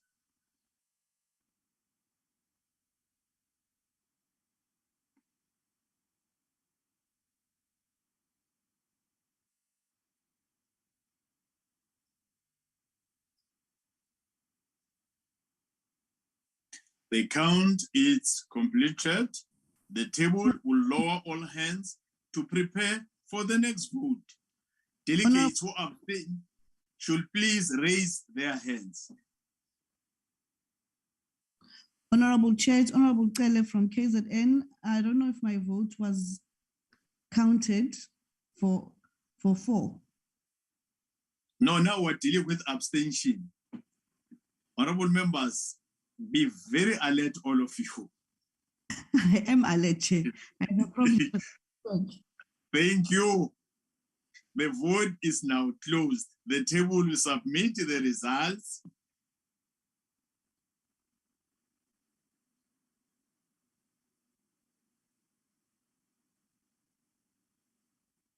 The results are as follows. In favor, 34. Against, 21. Abstain, 0. The vote is agreed to. We now, honorable members, move straight to vote 35. Science and innovation. The vote is agreed to.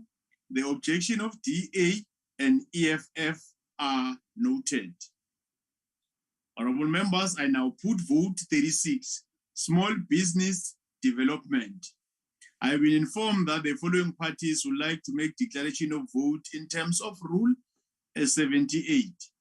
For EFF, it's Honorable Lutuli. Honorable Lutuli.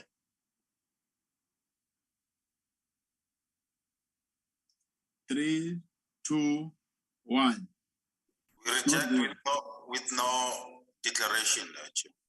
Okay, there's no declaration.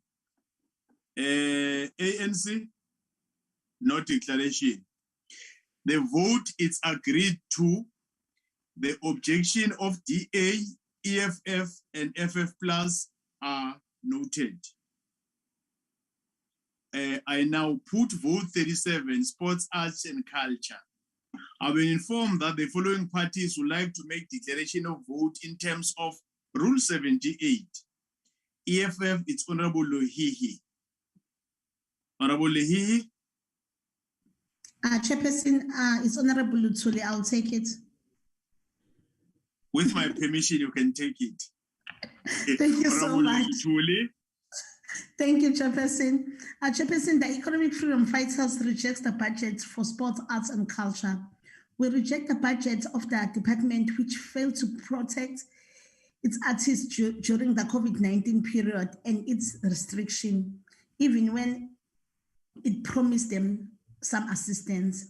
This department will always be known as a department which deprived artists opportunities of putting food on the table. Stadium closed for a whole 2 years, and most of our artists lost their means of income and a lot more. Chairperson, today many creatives stand to lose their homes because they have been unable to make a living over the past couple of years. The department has not lifted a finger to assist. Instead, Chairperson, the budget that was allocated to assist them was looted and never achieved what it was meant to achieve. Chairperson, in sports, there has been no coherent programs of sport development led and coordinated by the department across all sporting codes dominated by African people. Football is still led by the corrupt Danny Jordans, who has not initiated a single development program in the country. We therefore reject this budget as it does not develop the sports and the arts in any way, and instead poses a way for a ruling party to once again misuse and abuse funds. I thank you. Thank you, Honorable Tuli. ANC, it's Honorable Gillion. Thank you, Chairperson. Building a nation is a bedrock our democratic South Africa was founded on, which espouses our shared values as espoused in the Constitution.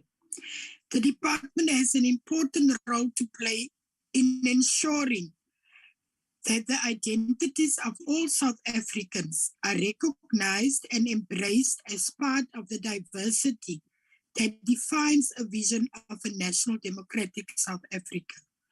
The heritage landscape has a symbolic value, and the cultural dominance in the heritage landscape requires the department to implement programs that transform our spaces and forge social cohesion through the inclusion, through the inclusion of marginalized identities and history. In relation to sports, we have continuously observed the level of inequality between men's sports and women's sports. This is worsened by the commercialization of sports, which supports male sports more. The lack of sporting facilities in rural and underdeveloped areas is another factor depriving many South Africans to grow participation in various sports at a competitive level and at the recreational level. The social such as a health benefit and economic benefit of a sports active nation are good and should be harnessed through these programs of this vote. Digital innovations have created new economic opportunities for creative artists in the art and culture. We need to support our artists through our cultural diplomacy efforts and to support their development. Another critical area in this budget is the creative and cultural economy, which makes a critical contribution in job creation. The trade aspect of the creative and culture aspects of the sector requires focus and transformation to offer the world the diversity of our nation and to ensure equitable economic. Sorry, Chairperson. As you conclude. As I conclude, Chairperson, the African National Congress support budget for 37 of sports, arts and culture so that it continues to play its role to develop preserve, protect, and promote sports, arts, culture, and heritage. Thank you, Chair. Thank you, Honorable Gillion. The vote is agreed to. The objections of DA, EFF, and FF Plus are noted. I now put vote 38, tourism. I will inform that the following parties would like to make declaration of vote in terms of Rule 7.8. EFF, it's Honorable Plenary. Thank you, Chairperson. I'll take it on behalf of Honorable Plenary, Honorable Matebula. Honorable Matebula. Chairperson, the economic freedom fighters reject the budget vote of tourism. We know that COVID has a huge impact on this sector, but what this period demonstrated is the inability for the leadership of the sector to reimagine tourism during times of global difficulties, such as the period we are now emerging from. There is no leadership in this department. The department has failed to even meet their own targets for the first and the second quarter of this financial year. The tourism recovery plan offers nothing of substance other than giving TELS grant to an undefined category of employees. The department merely spent 19% of its budget for destination development during this period, despite the great need for diversifying our tourist value proposition in the country. They achieved 8 of their 19 targets for tourism sector support. It is difficult to understand why this happened because the entire tourism sector is on its knees as a result of COVID. The Tourism Equity Fund has been embroiled in court shenanigans because of the challenges from racists who are fighting the prioritization of Black people to benefit from the fund. We do not know why the department has not appealed this decision of the Supreme Court of Appeals in the Constitutional Court, as the EFF will reject this budget vote. Thank you very much, Chair. Thank you, Honorable Matebula. ANC, it's Honorable Khai.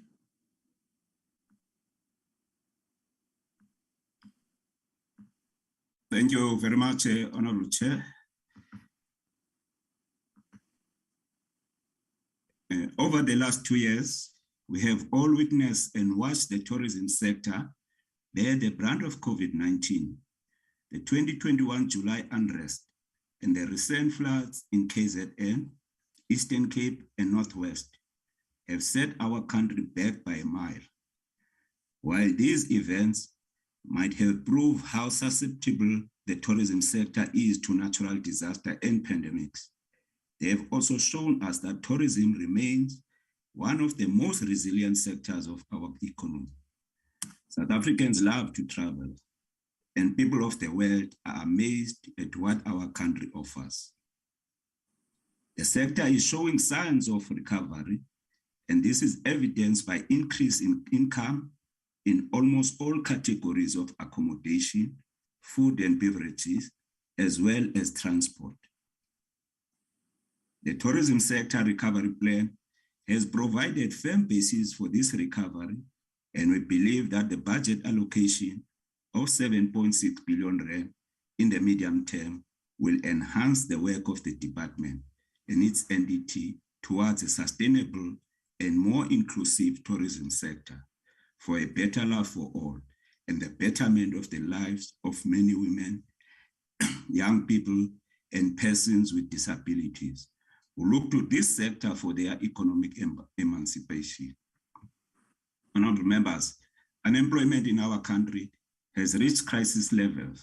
Therefore, it is incumbent on all 3 spheres of government to channel their resources towards projects that will provide job opportunities for our people. We must welcome initiatives such as the one of the KZN, Department of Economic Tourism and Environmental Affairs, which has allocated 1.7 million rand in grant funding to KwaDukuza municipality.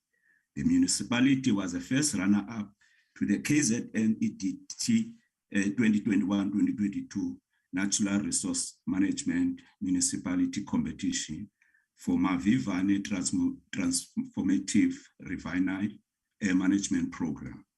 This project will demonstrate the important ecological, social, and economic benefits of rehabilitating river catchment in shielding the municipality, vulnerable citizens, and businesses from escalating disaster risk and costs associated with climate change.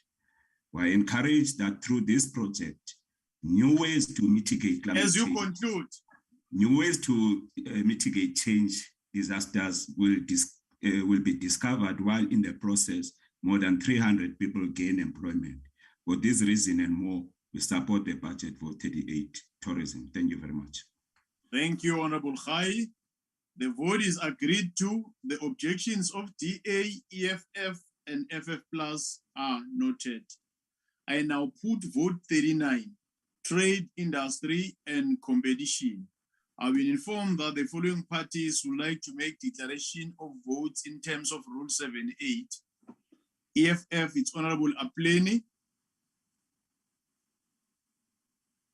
Thank you very much, Chairperson. I will take it on behalf of Honorable Plenary. Okay, Honorable Matebula, you can continue. Chairperson, the economic freedom fighters reject the budget vote of Trade, Industry, and Competition. We reject this budget because nothing tangible has ever come from this department, which is continuously in a planning phase with a series of task teams that continue to research the reports compiled by them. Instead of finding a solution to these challenges faced, this department continues to adopt neoliberal policies that cannot create jobs and stimulate economic growth. The department has allowed South Africans to be the dumping ground of low-grade goods. International trade policies still allow goods that could be manufactured locally, such as chicken, to be imported. The department fails to support small-scale sugarcane farmers by acquiring a milling machine. This indicates that the department lacks the understanding that through small-scale farming, massive jobs can be created. We reject this budget as it does not contribute to job creation in a population where the youth remain unemployed. We reject this budget, which has no aims of development, improve social equity, and empowerment.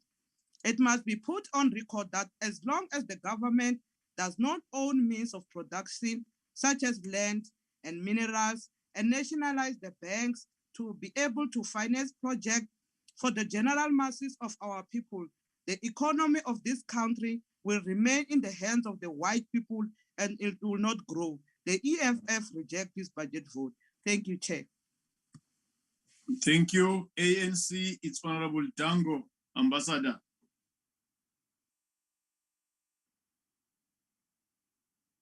I am not asleep, Chairperson.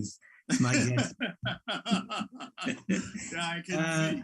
Before I conclude, Chairperson, I would rise to welcome the three-pronged approach to addressing the challenges facing the country as articulated in Vote 39 of the Department and the Ministry. The focus on industrialization, transformation, and building a capable and ethical developmental state is key to unlocking the potential of the SA economy.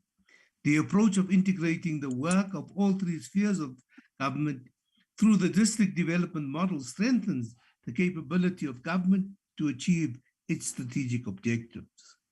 The emphasis on developing and providing support to special economic zones and revitalization of the industrial parks are key components of the ANC-led government's approach to develop local, regional, and rural economies. The success of the special economic zones like the Tshwane Automotive SEZ ought to be replicated in particularly the rural and undeveloped provinces such as the Northern Cape, Eastern Cape, and Northwest, amongst others. We welcome the approach taken by the Ministry and the DTIC to intensify support for these provinces. It is from these underdeveloped provinces that will have Black industrialists emerge will create the necessary jobs for the millions of unemployed people. This will structurally transform our economy to increase Black, women, and youth participation in the mainstream economy. The budget further supports the success of the reimagined industrial strategy, which is central to achieving the objectives of reducing unemployment, poverty, and inequality, focusing on a central master plan in the development of globally competitive industries. These master plans are part of a concerted effort with the private sector to reinvest in the economy and create opportunities for SMMEs to participate in the productive sectors of our economy.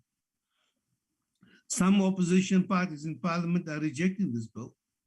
They prefer that our country should remain underdeveloped, poor, and poverty-stricken, and grossly unequal. They want the vast majority of South Africans to participate in the mainstream economy through the provision of labor. These opposition parties are unpatriotic and unsympathetic to the poorest of the poor. Those of us who are sent here by the poor and the working class will not waver in the face of all these challenges.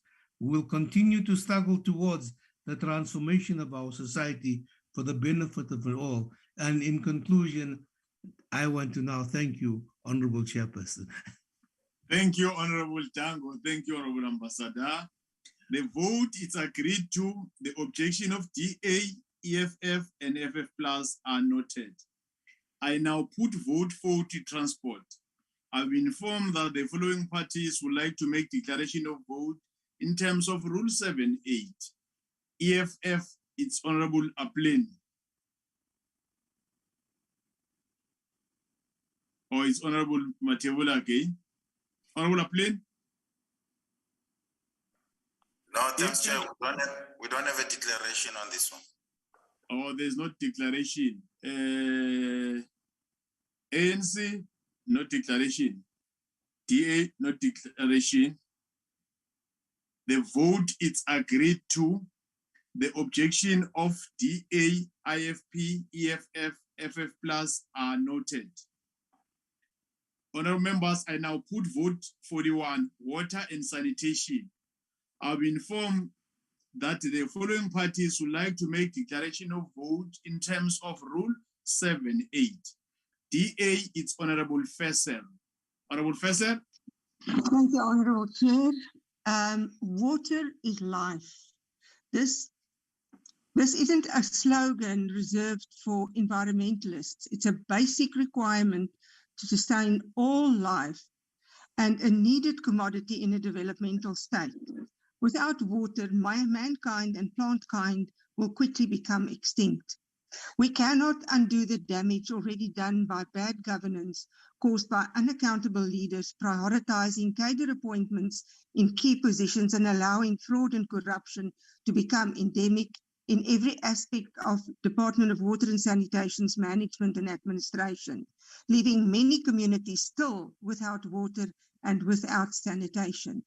The department destroyed our streams, estuaries, rivers, and dams, damaged our environments, and is subjecting our communities to disease and an undignified life without enforcing legislation applicable in the Water and NEMA Acts. Water pollution is not just harmful, it is deadly. Mahatma Gandhi said, and I quote, "The earth, the air, the land, and the water are not an inheritance from our forefathers, but on loan from our children. So we have to hand over to them, at least as it was handed over to us." A close quote. Annually, budgets are presented with promises to develop infrastructure to improve the quality of life of South Africans, providing them with imaginable hope. But year after year, their hopes for a better and dignified life evaporates. The voice of the people begs to be answered. How can we trust you with any budget? We need water. The Democratic Alliance objects to budget vote 41. I thank you. Thank you. EFF, it's Honorable Zandamela. No, thanks, House Chair. The EFF rejects this budget vote when it was debated earlier, and we feel the need to re-emphasize our position on the uselessness of this department. The department has failed to build water infrastructure capable of meeting the water demands of our growing economy. People of Guyane, Dr. J.S. Moroka, Tembisilehani, and Bushbuck Ridge have been without water for years, despite the investments made in that part of the country by the department. We also bemoaned the fact that the water boards that have been used as playgrounds for the ruling party's patronage politics, and which have been factories for producing the most corrupt activities, must be revamped and refocused towards building water infrastructure and delivering water services. Pollution of our river systems, spillages of effluent, dysfunctional water waste treatments works, and water treatment plants are daily occurrences in different parts of the country. Today, there are still thousands of people in KwaZulu-Natal without reliable access to water after the devastating floods in that province. 2 months later, there's no solution to that problem to make sure that people get water. Communities have resorted to getting their own water tanks because they have no water in the middle of this very cold winter. I thank you, House Chair. Thank you, FF Plus. It's Honorable Dutoit. Chair, I will handle this one on behalf of Honorable Dutoit. No problem. Thank you, Chair. Chair, almost every single bulk water supply project since 2007 is either still not completed or was completed years after planned. And in some cases, certain projects never even left the planning table. On the one hand, we hear that South Africa is a water-scarce country, but on the other hand, for example, in the Mangaung Metro, admitted in a report table in February this year that there was an average water loss of 46% of the total distributed, and this is due to dilapidated infrastructure. So clearly this department isn't capable to provide the necessary infrastructure for the future when it can't even maintain the infrastructure that was inherited. This while the most of South Africans still has no access to clean water in violation of the basic human rights. So this department under the ANC governance has failed to ensure that every person in South Africa can enjoy the basic human rights. Yes. So instead of blaming everything and everyone, from weather conditions to global warming or even the past, this department must rather get its house in order with qualified and honest staff and officials to do what they are paid to do, and that's to ensure water and sanitation for all. Chair, while the stench of raw sewage hangs over the whole of South Africa and the taps are empty in large parts of the country, this department cannot be trusted, and this budget cannot be supported. Thank you. Thank you, Honorable Dubrain. I'll now invite IFP, Honorable Hatebe. Honorable Chairperson, the Department of Water and Sanitation has one of the most important mandates in our country to ensure the provision of safe, clean, and consistent running water to all communities. In fact, without water, there is no life. Unfortunately, Chairperson, vast quantities of the country's water services are under stress, dilapidated, and insufficient. Our dependency on water does not lend itself to an unresponsive and slow response to the needs of our communities by government. It means that we are to be proactive and continually improve service delivery in this regard. One of the major challenges of late has been seen in the province of KwaZulu-Natal and parts of the Eastern Cape, where flood damage has exposed the inadequate attention to water infrastructure. However, KZN and the Eastern Cape are not the only affected provinces. In Gauteng, it is reported that water leaks due to poor infrastructure result in the loss of more than half of all water. This loss is estimated to sit at approximately 500 million in one municipality. In the Eastern Cape, specifically the Nelson Mandela Bay, it is reported that there is a consistent reduction in dam storage capacity of water. It is bringing about an imminent day zero where residents won't be able to access any water. The truth of the matter is that there was no maintenance plan for water articulation infrastructure and implementation across the country. Short-term solutions only place a superficial band-aid to the problem. We need a greater commitment from this department and aggressive strategic plans to address the water shortage over long-term projects. These projects must be informed by forward planning and exceed expected population demand. For example, in KwaZulu-Natal, there are losses of reticulated water of about 54%. The eThekwini Council estimates that a comprehensive plan to fix and upgrade the reticulation process, which includes everything from pump system down to the pipes, require a budget of about 1 billion per year over a period of 10 years. Chairperson, this is only fixing the existing supply of water. We need to expand our water security far beyond what we need to immediately address to sufficiently any unexpected demand. But the job is not done at this point either. Whilst we need to address our water losses and projected expansion plans, we need to unlock the potential of water being used as an income generating tool. The reality is that water is becoming a commodity around the world, and the rich countries are seizing the opportunity to become major providers of water. Likewise, if we plan sufficiently and act with urgency, we may be able to provide water solutions that drive business development, urbanization, and food security. Bright future begins with clean water. The IFP supports the vote. I thank you, Chairperson. Thank you, Honorable Hatebe. ANC, it's Honorable Njandu. Good afternoon, Chairperson. The ANC is in support of Budget Vote 41, Water and Sanitation. Honorable members, our responsibility in this House is to ensure that the department undertakes its work according to the prescripts of the law of our country.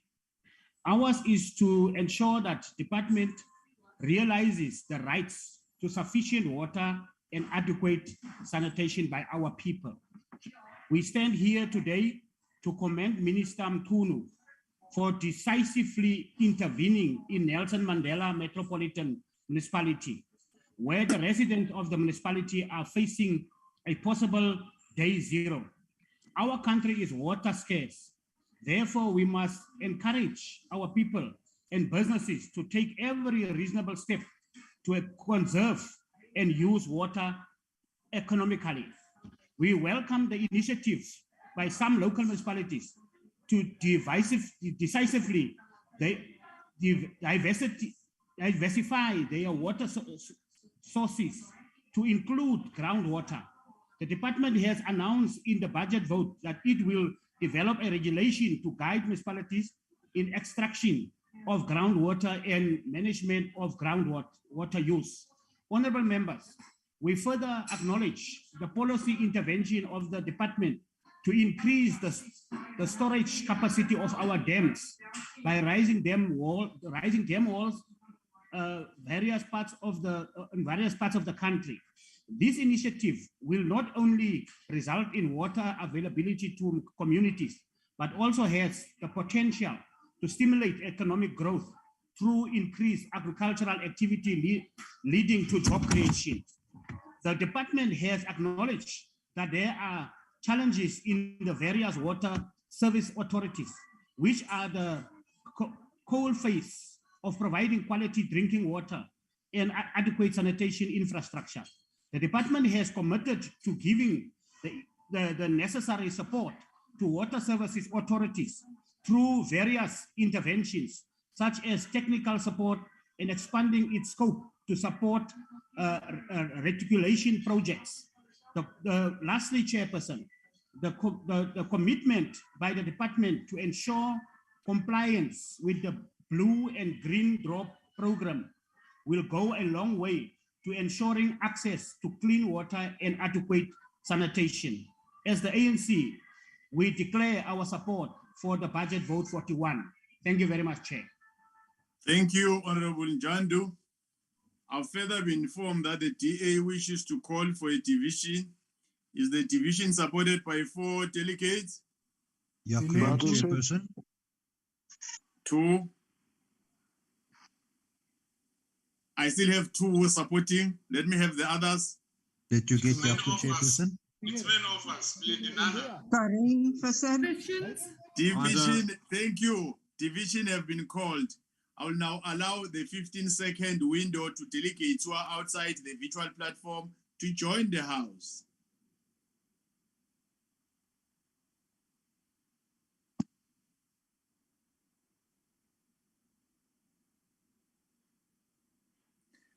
Thank you. We now proceed to voting on the question. And the question is that the vote be agreed to. Delegates who vote in favor should please raise their hands. Please keep your hands raised.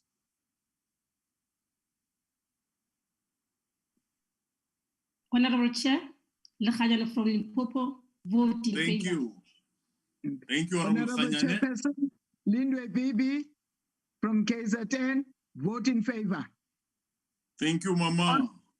Honorable Chair, Honorable Tabete Mpumalanga, voting in favor. Thank you, Honorable Tabet. Honorable Chair, Honorable Jadu, vote in favor. Thank you, Honorable Jandu.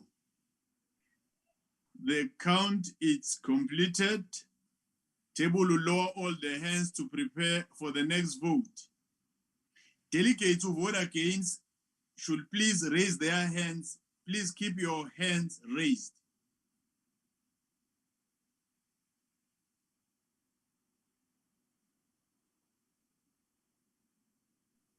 Honorable Chair. Yes. Honorable Nana votes against. Thank you, Ornana. The count is completed. The table will lower all hands to prepare for the next vote. Delegates who abstain should please raise their hands. The count is completed. The table will lower all hands. Voting is now closed. The table will submit the results.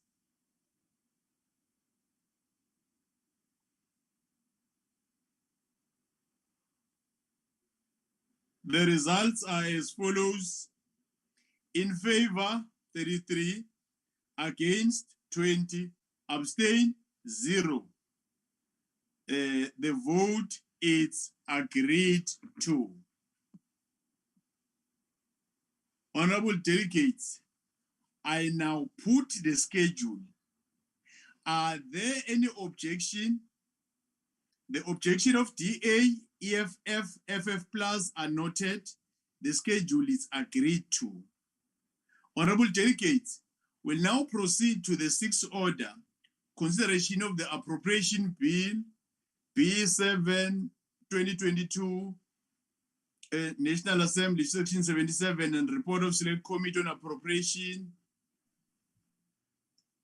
I now call upon Honorable D.G. Mahlangu, Chairperson of the Select Committee on Appropriation, to present the committee report. Honorable Mahlangu, Chairperson of the Select Committee. Thank you, Honorable House Chair. Honorable members. Yes, it's an important part as well. Yes, exactly. Very good afternoon, Lochani Dumelang, Kuyemeda. Honorable Chairperson, I'm honored and humbled to be given this opportunity to table before this House a report on the Appropriation Bill B7 2022 on behalf of the Select Committee on Appropriations. The committee adopted the report while the DA, FF Plus, Economic Freedom Fighters rejected the report. Upon the tabling of the bill by the Minister of Finance on the 23rd of July 2022, the committee received a thorough briefing on the 25th of May 2022 from FFC and PBO on the bill. Public hearings were conducted on the 31st of May 2022, wherein the Equal Education, the Congress of South African Trade Unions, and the South African Institute of Chartered Accountant, SAICA, were given an opportunity to make their presentation. Honorable Chairperson, having engaged on the process, the committee has made some observation on the following issues and recommended on those issues: that the presidency should table its monitoring report to Parliament on a quarterly basis, detailing the performance and expenditure of the presidential employment initiative program. We believe that this will assist Parliament to conduct oversight and closely monitor the implementation of the program and ensure that corrective actions are taken timelessly to ensure value for money.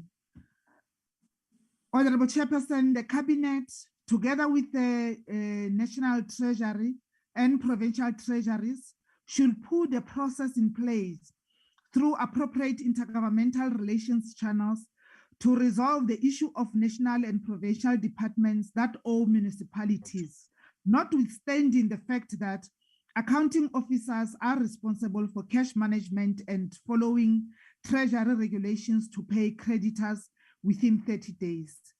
A progress report should be tabled in Parliament by National Treasury in the next budget cycle. Honorable Chairperson and honorable members, we also recommended that the South African Police Services should put proper systems in place to ensure that the allocated budget of just more than 100 billion rands for the 2022-23 financial year is spent effectively and value for money is achieved, because we will follow the money. We also recommended that SAPS should expedite the process of constructing the 3 new stations in Limpopo, the Northwest, and Northern Cape in the current financial year, as per the commitment. Honorable Chairperson and members, the committee urges SAPS and the Department of Public Works and Infrastructure to address any issues related to unnecessary delays, project management, and lack of expenditure and performance. Most importantly, National Treasury should continue to engage with the 2 departments to ensure smooth implementation of infrastructure projects and improved infrastructure patterns. Honorable Chairperson, Parliament will continue to monitor progress in this regard.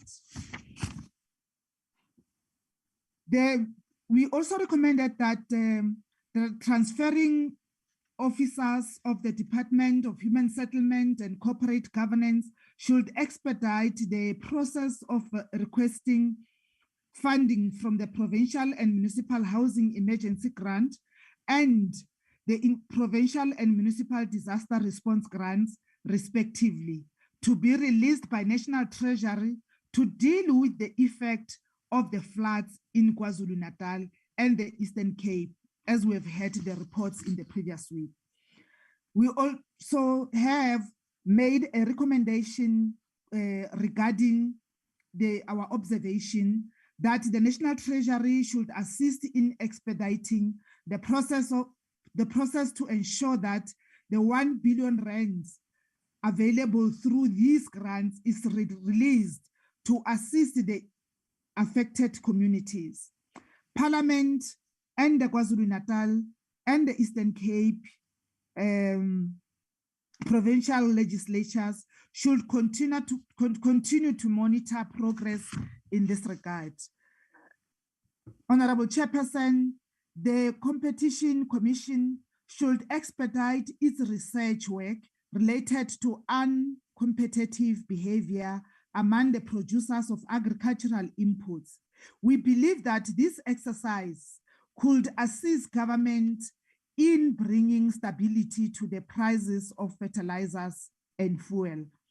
But most importantly, it will help to ensure that there is value for money for the 7 billion rands allocated for the Comprehensive Agricultural Support Program over the 2022-23 MTEF.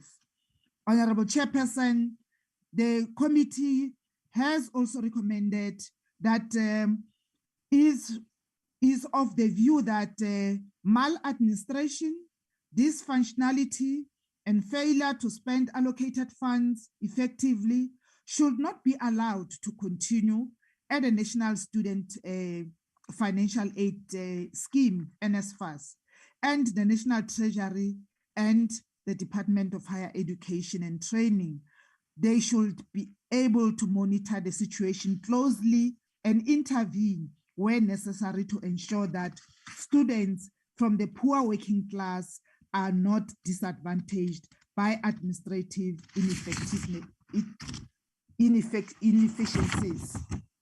Honorable Chairperson, while the committee welcomes and appreciates the submissions made by civil society organizations, it would like to encourage SAICA, COSATU, Equal Education, and any other organization to continue reaching out to various levels of government, including parliamentary sector committees, to ensure that there is follow-up on specific sector policy issues.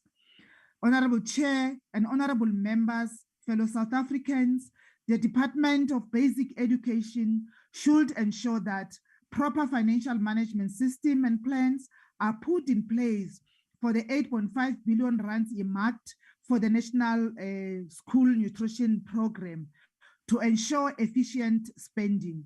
This should eliminate any poor expenditure and poor quality of nutrition being provided to learners. Moreover, the department should also monitor closely how food is being provided to learners and whether value for money is achieved in this regard.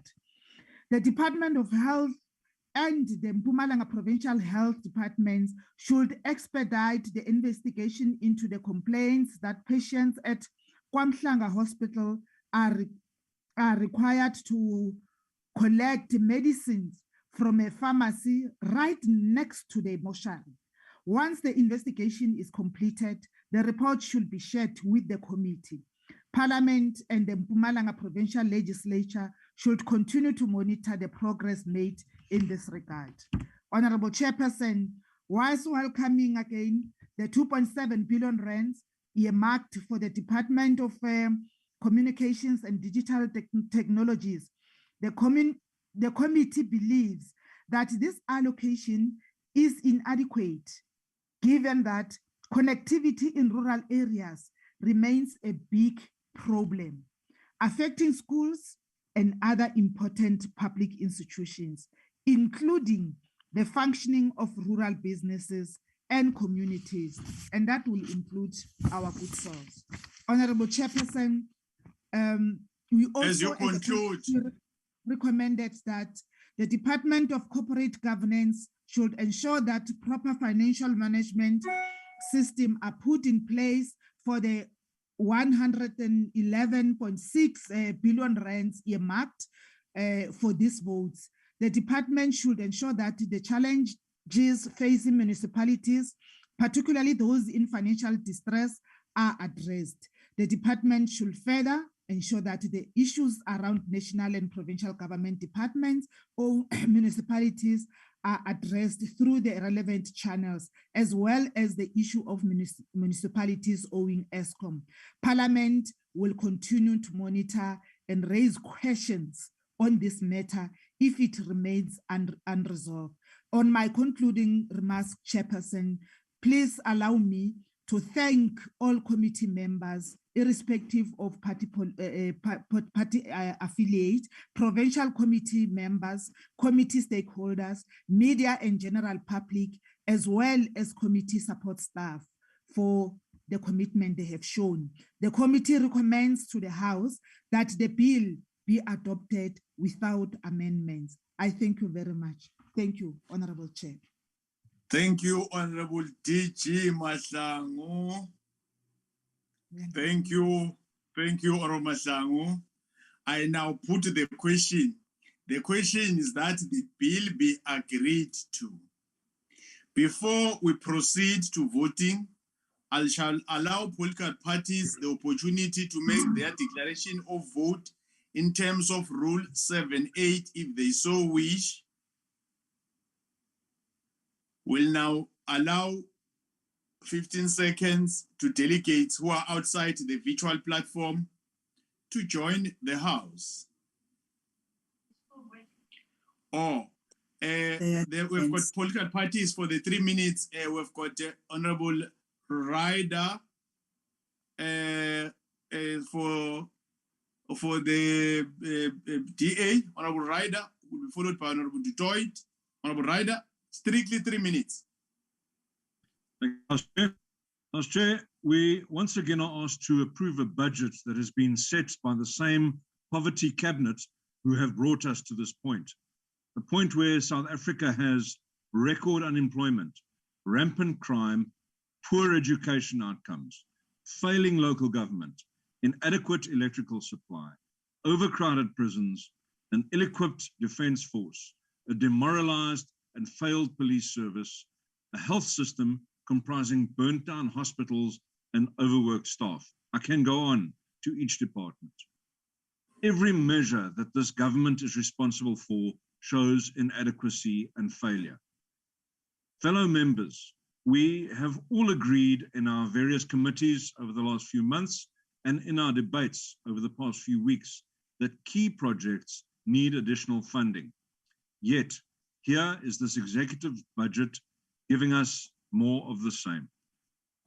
The best confirmation of this is the substantial increase in appropriation to VIP protection, while ordinary South Africans are left to fend for themselves in increasingly desperate times as hunger and hopelessness take hold in a time of political instability. We are headed for another perfect storm, and yet the response is to stick to what has failed already, to double down and not revisit our spending. But it is no wonder when our president can afford to lose a few million US dollars in a robbery and not bother to report it. When our ministers are given wonderful houses and cars with security details to keep the ordinary people away from them. They are too out of touch with the realities on the ground. We were promised an infrastructure-led recovery. That is not what we see here in this budget. We see wastage. Rather than considering 100-meter flagpoles and fancy statues, let's build catalytic infrastructure that works for our people. Name a new infrastructure project after a stalwart if you want to honor them. Honorable members, we behave like victims of the budget when we have the power to influence it. Parliament must hold the executive to account. We can do so by rejecting this poverty cabinet's poverty entrenching budget. The Democratic Alliance rejects this appropriation bill, and we urge all the other members in this House to do the same.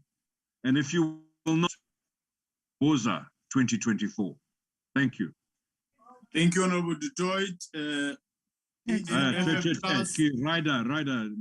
Sorry, Honorable Ryder. I'm saying the next one is Honorable Detroit. Thank you, Honorable Ryder. The next one is Honorable Detroit, FF+. Dankie, achtbare voorsitter. In this adjustment appropriations bill, money is spent that wasn't earned, but taken. Die regering spandeer op die oomblik geld wat hulle nie verdien het nie, maar deur rigiede wetgewing inwin. Betaal aan die keiser wat die keiser toekom, maar dan moet die keiser dit verdien en die koers moet billik wees. Maybe it's because government didn't earn taxpayers' money that they so easily spend and allocate funds to the wrong priorities. Government is currently exercising selective oversight, and legislation dictates that taxes are due, must be paid and collected, or else.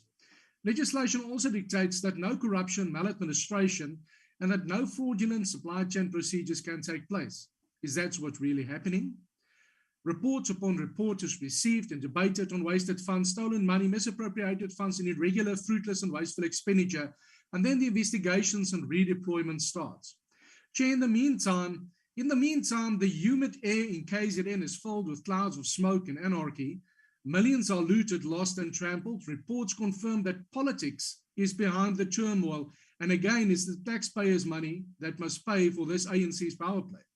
government then comes to the fore as the so-called savior, availing 18.1 billion rand of taxpayers' money towards Sasria, an event that could have been avoided, money that could have been allocated to build the country, to alleviate hunger and poverty.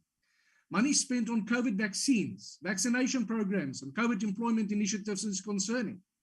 It was noted that the actual expenditure of contracts entered into by the Department of Health to procure enough vaccines was 7.4 billion rand and not 6.6 as initially estimated. Again, taxpayers had to pick up the bill. Did the taxpayers get value for money when all these funds were spent and only 30% of the population were vaccinated, Chair? People that chose to be proactive in their approach. Chair, 70% of the population that exercise their right not to get vaccinated are still here with natural antibodies. Die geldbeurs raak kleiner, kommoditeite raak duurder en het 'n groter deel van die bevolking raak afhanklik van die staat. Toedelings in die begroting kan nie meer net aan kaders oorgelaat word nie, voorsitter. Die Vryheidsfront plus ding aan op verantwoordelike finansiële bestuur en gevolgbestuur. Earn what you spend and be responsible. Honorable Dickeleri, with the greatest respect, I didn't want to touch on the current disaster in KZN, Eastern Cape, Northwest and the Northern Cape, but since you mentioned it, a request was posed to municipalities to tend to these disasters in their specific areas by reprioritizing funds. No one mentioned that 3 of these municipalities in KZN were under administration. Is currently still under administration. You're focusing on the oversight role that the legislature must play. What oversight role can be played at the end of a financial year when there are no funds available? There's no service delivery in those areas. It wasn't even there before the disaster struck. But yes, government must observe and play its oversight role. This is absurd the way things are being handled. You mentioned the 1 million rand that was said and that was promised that might be available after September 2022. Nowhere is mention being made of the 24 billion rand that might be needed to assist only in KZN. But that we can discuss it another day. Die minister van Finansies het ontken dat enige munisipaliteite aansoek gedoen het om hulp vir hierdie rampverligting. Chair, as Margaret Thatcher said, is that you eventually run out of other people's money. And this is something that the ANC must remember. Thank you, Chair. Thank you. EFF, it's Honorable Moletsane. Will be followed by Honorable Jandu. Thank you, Chairperson. The EFF reject this budget. The appropriation bill is the bill used by the minister to allocate money to national departments. Honorable Labuschagne, please. And its entities. All these budget cuts has negative impacts to our people. Our society is facing a serious gender violence. It needs well-capacitated people to fight this GBV, but these budget cuts impact negatively to them. The NPA budget has been cut with almost 4 million rand and is expected to deal with high-profile cases. SASSA is closing more and more payment points. People are expected to spend money they don't have. Chairperson, as EFF, we don't object to service delivery, but as EFF, we object to the budget cuts. We need to do away with rubber stamping the treasury budget and look at the needs of the people and change their lives. EFF reject this budget. Thank you, Chair. Thank you, Honorable Moletsane. Honorable Jandu for ANC. Sihlalo, as the African National Congress, Appropriation Bill B7 2022, the key question for the NCOP is how the allocation of the appropriation bill are going to assist the program of the national departments and their entity in carrying our programs in provinces and the local.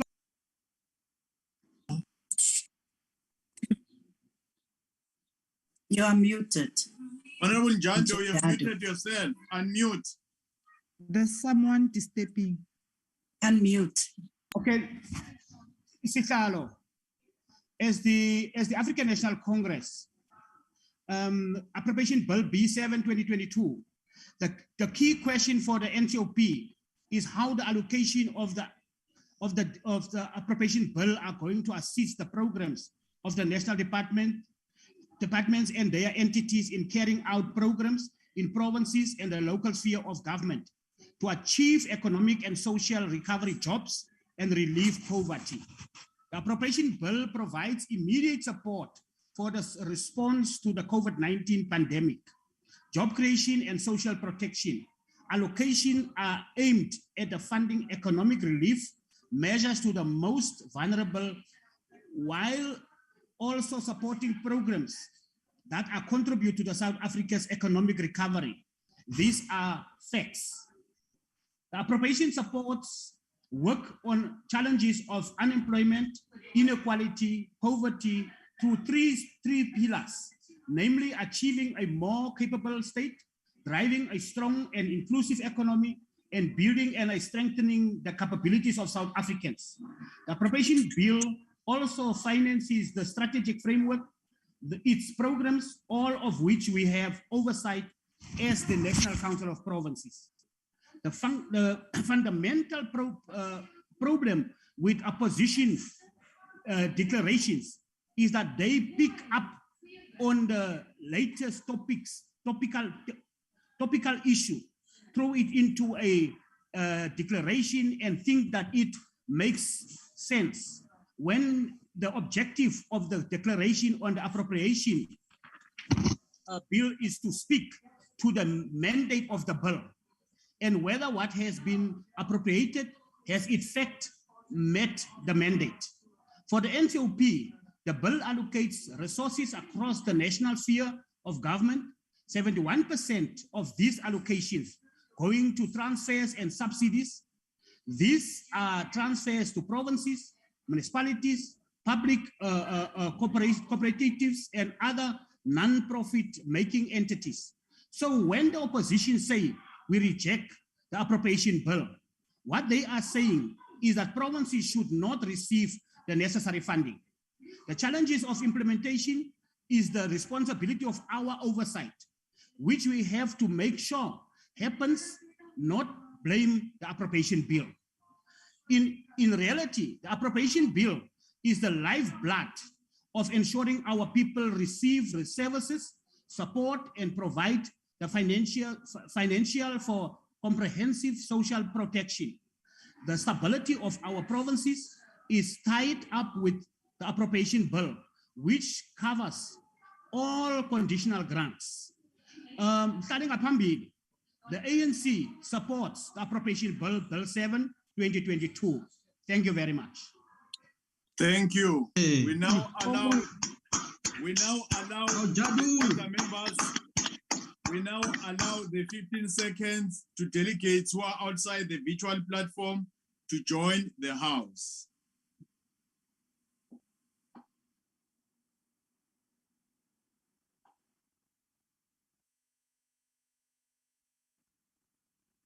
We now proceed to voting on the question, and the question is that the bill be agreed to. Honorable members, delegates who vote in favor should please raise their hands, and please keep their hands raised.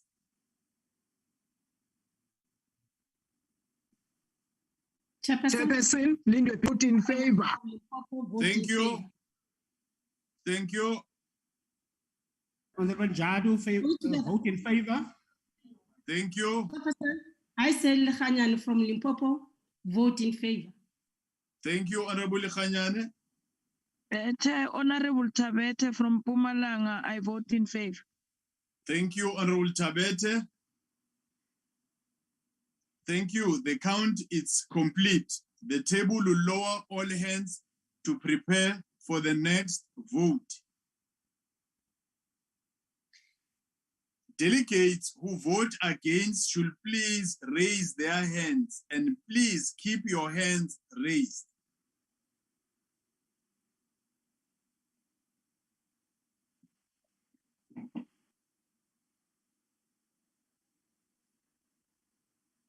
The count is complete.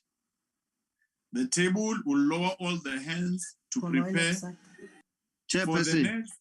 Yes, is complete. Ne ke re on count mo ba ba gana. Okay. Yes, is complete. Ne ke re on count mo ba ba gana. Thank you. Delegates who abstain should please raise their hands. The count is complete. The table will lower all hands. Voting is now closed. Table will submit the results.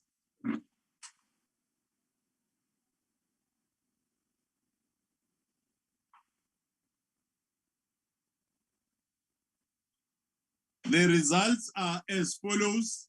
In favor is 35, against 19, it's 19, abstain 0. It means the bill is agreed to in terms of section 75 of the Constitution. OSA 2024. Order. Member, thank you. Order, members. Honorable Chief Whip, allow me to take this opportunity to give it to the chair of the NCOP, Ntate Masondo, who started the business to deal with the concluding remarks and conclude the session of today. The chairperson of the National Council of Provinces, Ntate Masondo. Honorable Masondo. No, thank you very much, Honorable Nyambi. At this point, I'll take this opportunity to present a statement on decorum of the House. Honorable delegates, I therefore wish to address you on the events that transpired during the sitting of the 31st of May, 2022. I have since received correspondence from Honorable Mikalakis expressing his dissatisfaction with the language used against him by some members of this House. I have also received a report from Honorable Ngwenya relating to the events. I have also been informed that there was an attempt by the Chief Whip in a subsequent sitting to deal with the matter in the House.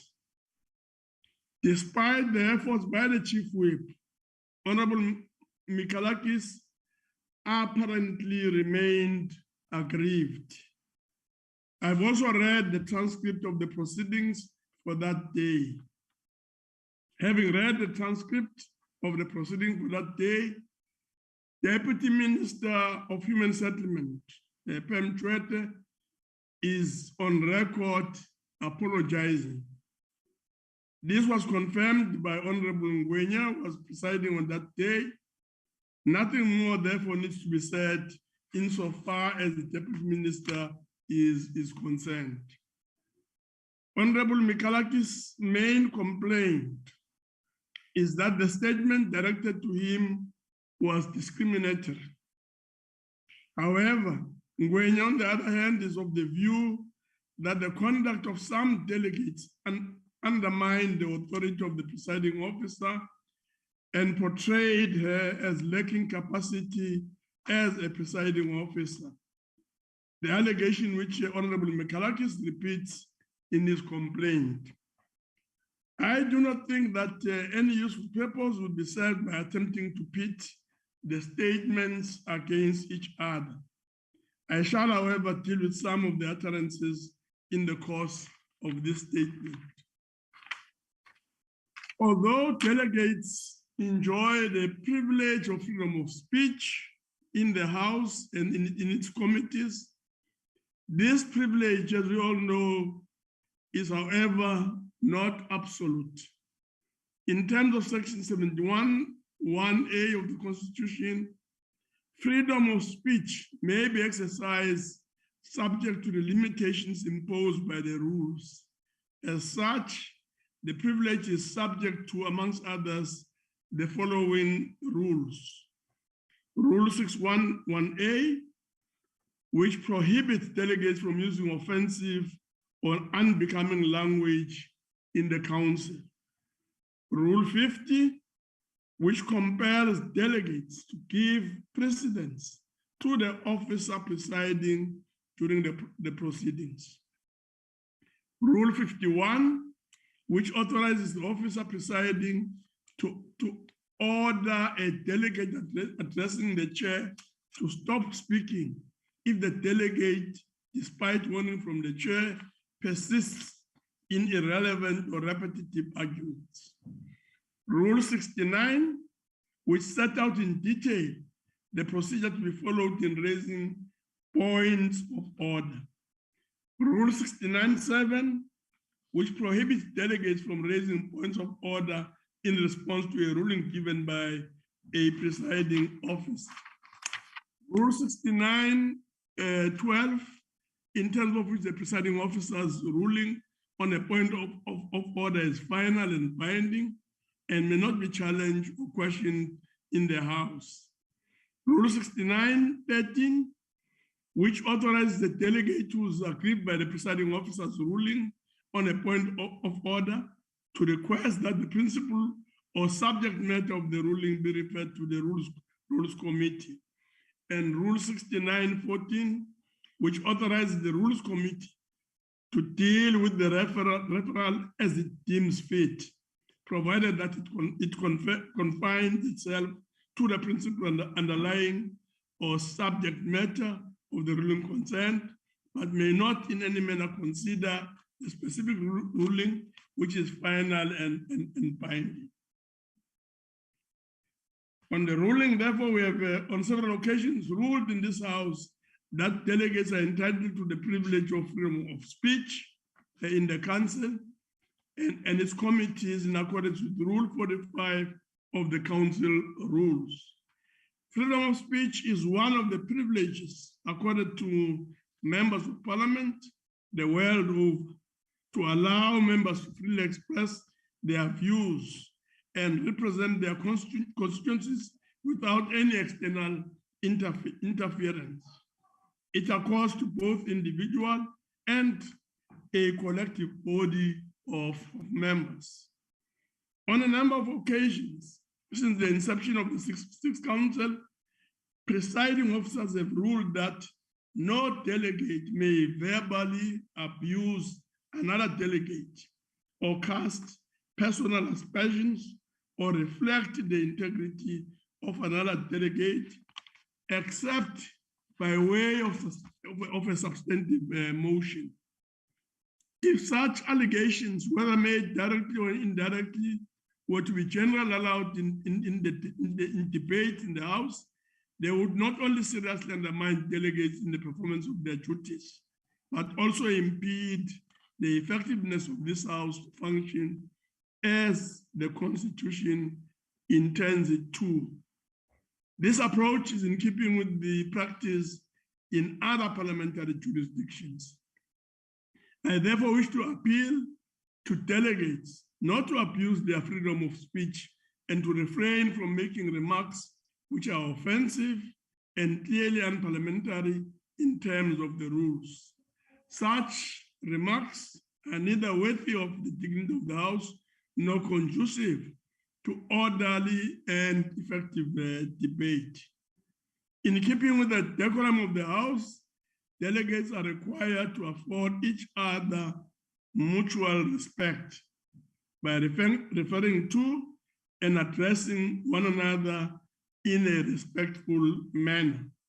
I wish to caution delegates to not only familiarize themselves with the rules, but to ensure that they conduct themselves within the spirit and letter of the rules. Although the Deputy Minister apologized, statements made within the context of the statements were clearly unparliamentary. accusing the presiding officer of lying, questioning the capacity of the officer presiding by asking in the chat room, to quote, "What are you doing in the position of the chair?" Those quote, were clearly intended to undermine the authority and impugn the integrity of the presiding officer. And arguing persistently with officer presiding is in flagrant disregard of the rules. In conclusion, there is a clear procedure to be followed if a delegate feels aggrieved by the ruling of a presiding officer. It is worth repeating that any delegate who felt aggrieved by the ruling was at liberty to follow the procedure outlined in Rule 69(13). Delegates are therefore not without a remedy.